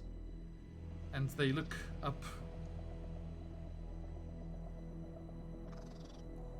Hey, are you okay? Sorry, I broke accent there too. No, That's right. oh, hello. Are you? You seem injured. Let me get you loose. I am just weak. I've been He's here. gonna use his dagger and cut off the binds. Yeah. It's like a tough leather that was like holding them onto this this iron ring in the stone pillar. But yeah, you cut it easily, and she slowly gets to her feet. I've been held captive here. They were going to use me in some evil ritual. I have been weakened by my captivity, and by my travel before that. You see. Well, here he have- shuffles through his bag and hands her like some rations and some water. Okay. And she gratefully takes them. Thank you. I've traveled so very far. I thought this was the end of my journey. Nice to meet you. Does my savior have a name? Yes, my name is Ahmenotep. And yours? Nice to meet you, Amenhotep. I am called Jimogen. Jimogen. Nice name. My friends should be somewhere here in the cave. They're quite powerful ones. You able to walk? I think so. With your help. Then let's get you over to them. Yes. I wouldn't want to put shame on the Brass Fang's name. Let's go. Let's go. Ahmenotep will definitely like shoulder and help. Help keep her stable all the way Okay. as we head back up north. I assume because this Yeah. place leads just to water. Yeah, I'll just I mean, I think we can drop back to the Fane one now. You are all done and dusted with these cultists. So Firemore, Carolyn, Reese, as you finish up this kind of all happened during the battle, let's say, and as you are finished fighting and and you see Amenhotep with a weak, bedraggled looking but alive Vulpin, Arcanist, appear from the south. And there is a ghostly sea elf floating behind them. Your friend has a way of making a lot of friends. But it is. It seems you guys have made unfriends too. Yeah. Yeah. More than I'm you know. impressed. Well, Seem troubled. Is everything okay? I thought of this man as a friend. I am sorry for your loss. Cleric, any last rites? Oh yeah, I'm cleric. A grave cleric, even. I am a grave cleric. I should probably be all over this. Like she's only been in the job for like what, a week? she's still learning. Hang on. What do I have? Oh,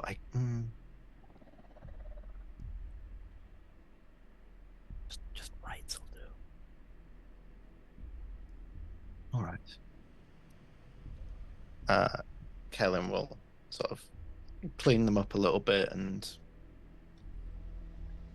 offer up a prayer to Howhet, and she doesn't really know what she's doing. She's winging it, but from an outside perspective, it looks very formal.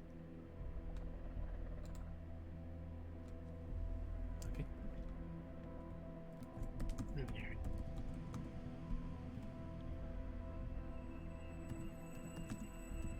What do you say over the robes of this lost cultist? Not of Umble.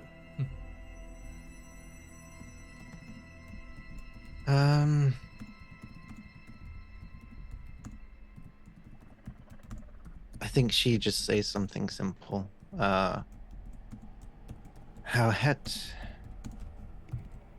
may your waves of righteousness wash away the troubles of this troubled figure in memory of clearly who they used to be.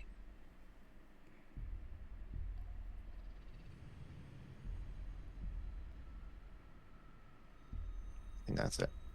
Okay. And then I think you probably want to vacate the large Kraken statue to Umberly behind you. We'll leave and I will consider damaging the statue out of spite, but I will resist. Yes, I will. If this does become our northern base, I'm sure there will be plenty of damaging statues. Don't threaten me with a good time. Yes, I think in 2 weeks when everyone's back together and across the other side of the bay, I'll quickly run down what you discover here, and you can have a chance to talk with this sea elf. And yes, Jimogen. I found a secret entrance to the treasure room. Well, I didn't find it. He points to the spears. He found it. And he bows and bobbing in the air. Very convenient one. Well met. Seems a little less feral than ours. I like this one. Does the Vulpin look like wounded or anything? No, just starved and exhausted. Okay. But they are clearly an Arcanist. I'll just sort of go over and sort of put a reassuring hand on the back. Come on, let's get you somewhere safe we can talk and cleaned up at least, eh? Reese will offer food and water. Way ahead of you. Yeah. He's like, Oh, she's like, sorry. I couldn't take any more. Thank you. And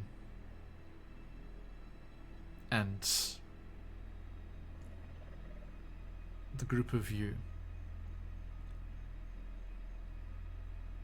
spend some time going through the rest of the complex here and seeing what you can see. Offline, we can talk about what goodies you find, but as far as information and plots-related stuff, we'll do that on stream next time. Firemore,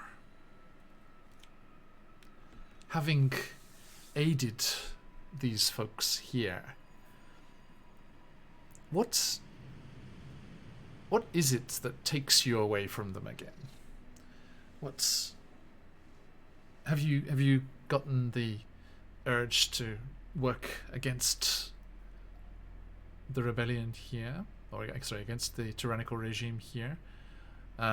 Or has this brought too many memories back with Altis and you want to move on, or what's the deal? Oh, do we lose them? I want them. Brought a lot of memories back, seeing Altis. But really, I look at the group. They're newer adventurers. They've been at this for a while, but not as long as I have.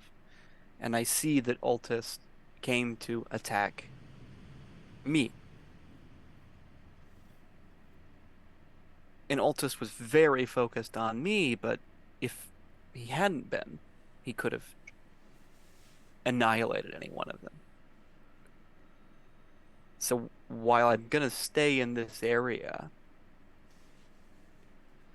and I still want to help in pursuit of freedom, I've pissed off a lot of people. Anybody that was loyal to Zariel, Bell probably doesn't like me. He helped him, but he's an archduke. You know what I mean? Tiamat doesn't like me. Even Bahamut, like he likes me, but like He's disappointed. he's quite disappointed in me. I don't think it's safe to be bringing those kind of forces down on their heads right now. So I'm gonna help in my own way, but I can't adventure with them. Fair. So I take the potion of enlarge that I was given. I'm sorry, I couldn't use this. If only you did large, we could have triggered the kaiju fight music. Right. I considered it. I know what I had in mind.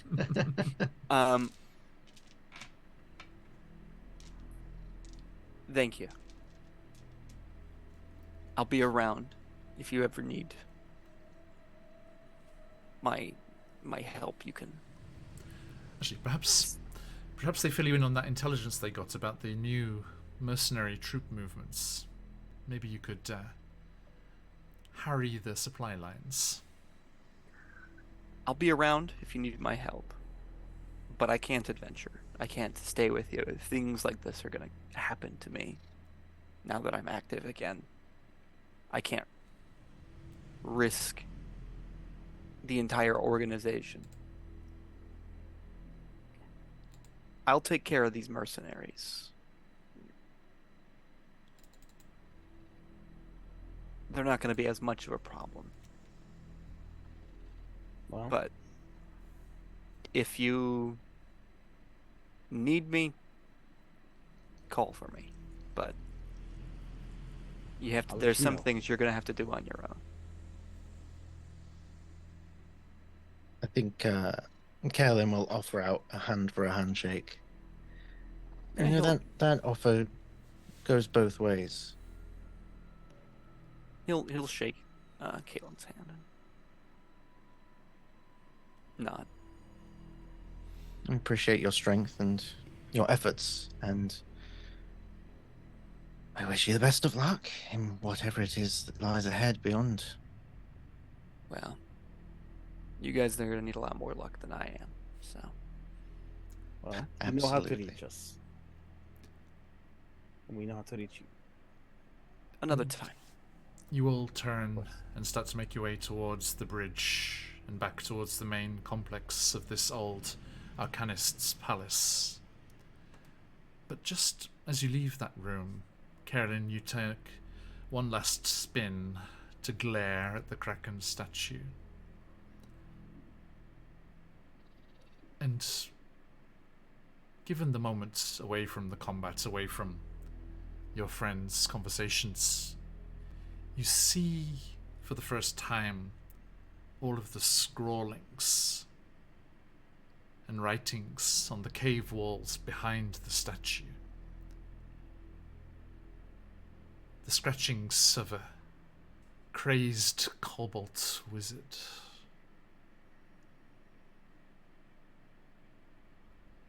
And it reads haphazardly this way and that, horizontally, vertically, diagonally across the rock face. It will come. She has promised.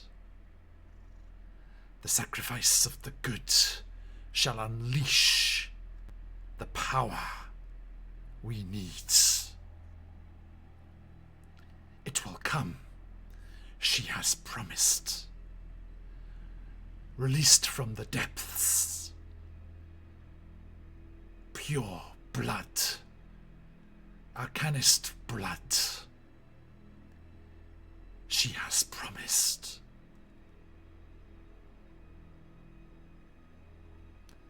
Do you think back on the visions you've had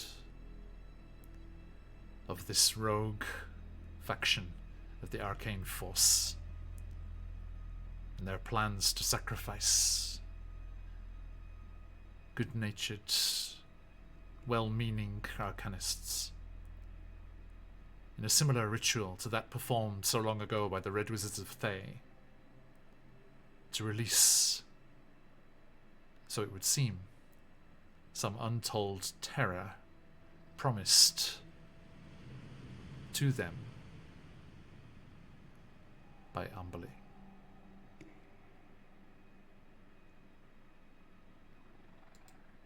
I think as she takes that knowledge in, she looks back at like what remains there are of the kobold and the rest of the cultists and such. That is how much good her promises does you. And I take one last glare at the Kraken statue. And Be seeing you, sea bitch. you stride out of the cave towards the bridge. Classy. Yet sassy. Always. And we shall stop there. Thank you everyone for running late. Especially Josh. Thank you. Over this end of the world. A huge thank you to you lovely players and everyone joining us in chat. It's been lovely to have you through. So the alert didn't go off properly every time. I saw there was a few follows there. Thank you so much for joining us. It's a pleasure to have you here. Thank you for the subs and for the raids coming in. Always a pleasure. And we look forward to seeing you all next time. But before we talk about that, let us go around and say goodbye to these people proper. Firemore. Who are you on the Hi. material plane? I'm GM Josh. I play on Monday mornings Japan time, Sundays for the other side of the world, and I play Waku, who is a great and powerful necromancer, which is not acceptable that we have a great and powerful evoker. Well, he's got. Ridiculous. Anyway, who am I? I'm a simulacrum created by John to play D&D. I'm only allowed out of the closet when it's time for D&D. Usually that's Mondays only, but I have been allowed an extra special excursion for today only. Thank you for that. I will now return to my non-soul-having existence. Only a brief blip, as you'll be back in a couple of days. Thank you. Karen Sturgoff. That is me. I am Patch, the ever humble DM from Quest Junkies. We play lots of D&D every Monday, Wednesday, and Friday, including later today in about, what will it be? 3 hours time now. 3, 4. Yeah, 3 hours time. I might miss tomorrow's. We return to the lands of Barovia for our gender-bent, nightmarish Cusp-Strahd campaign. Strahd delicious. You can see me playing a different kind of wizard. And yeah, always a pleasure to be at the table with you, Josh. It's been too long. Let's do it again sometime. Let's do it soon, yeah. Thank you. Reese. I'm Aelin. I've been Reese, and yeah, you can find me here every other Friday and Wednesdays for the Wildmount Chronicles on QuestJunkiesUK. Thank you kindly.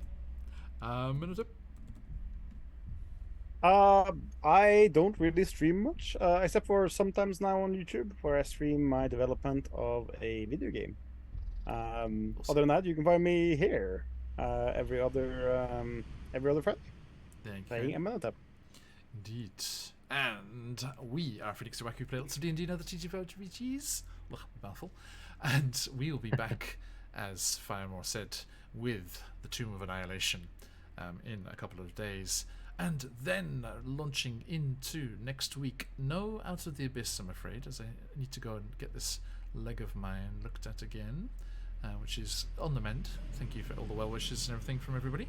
Slowly getting there.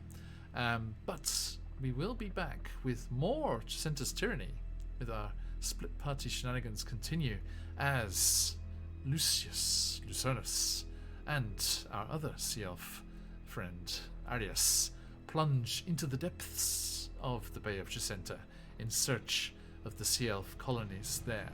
Come and join us for that. And then we'll be meeting up with those Candlekeep Mystery crew for more fun there. So, cannot wait for all of that. And we are in talks to figure out when we're doing our Barovia Beyond finale, as the leader of the Corrupted Carnival has revealed himself to be an avatar of Count Strahd von Zarovich, the male version.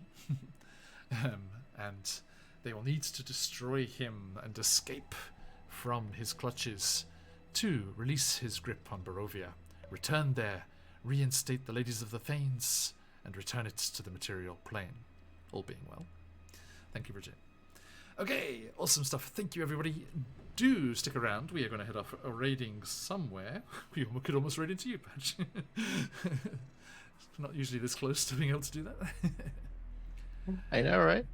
Oh, thank you, Phantom. Yes, when I get this loaded up here, do, if you are able, jump in to the Greyhawk, virtual GreyhawkCon website there. Sign-up starts at 12 p.m. EST tomorrow. I am doing one of the sessions, the opening session, in fact, of the whole event, the Drums of Narul, as you can come and join us for some shenanigans out of the Wackyverse and into Greyhawk.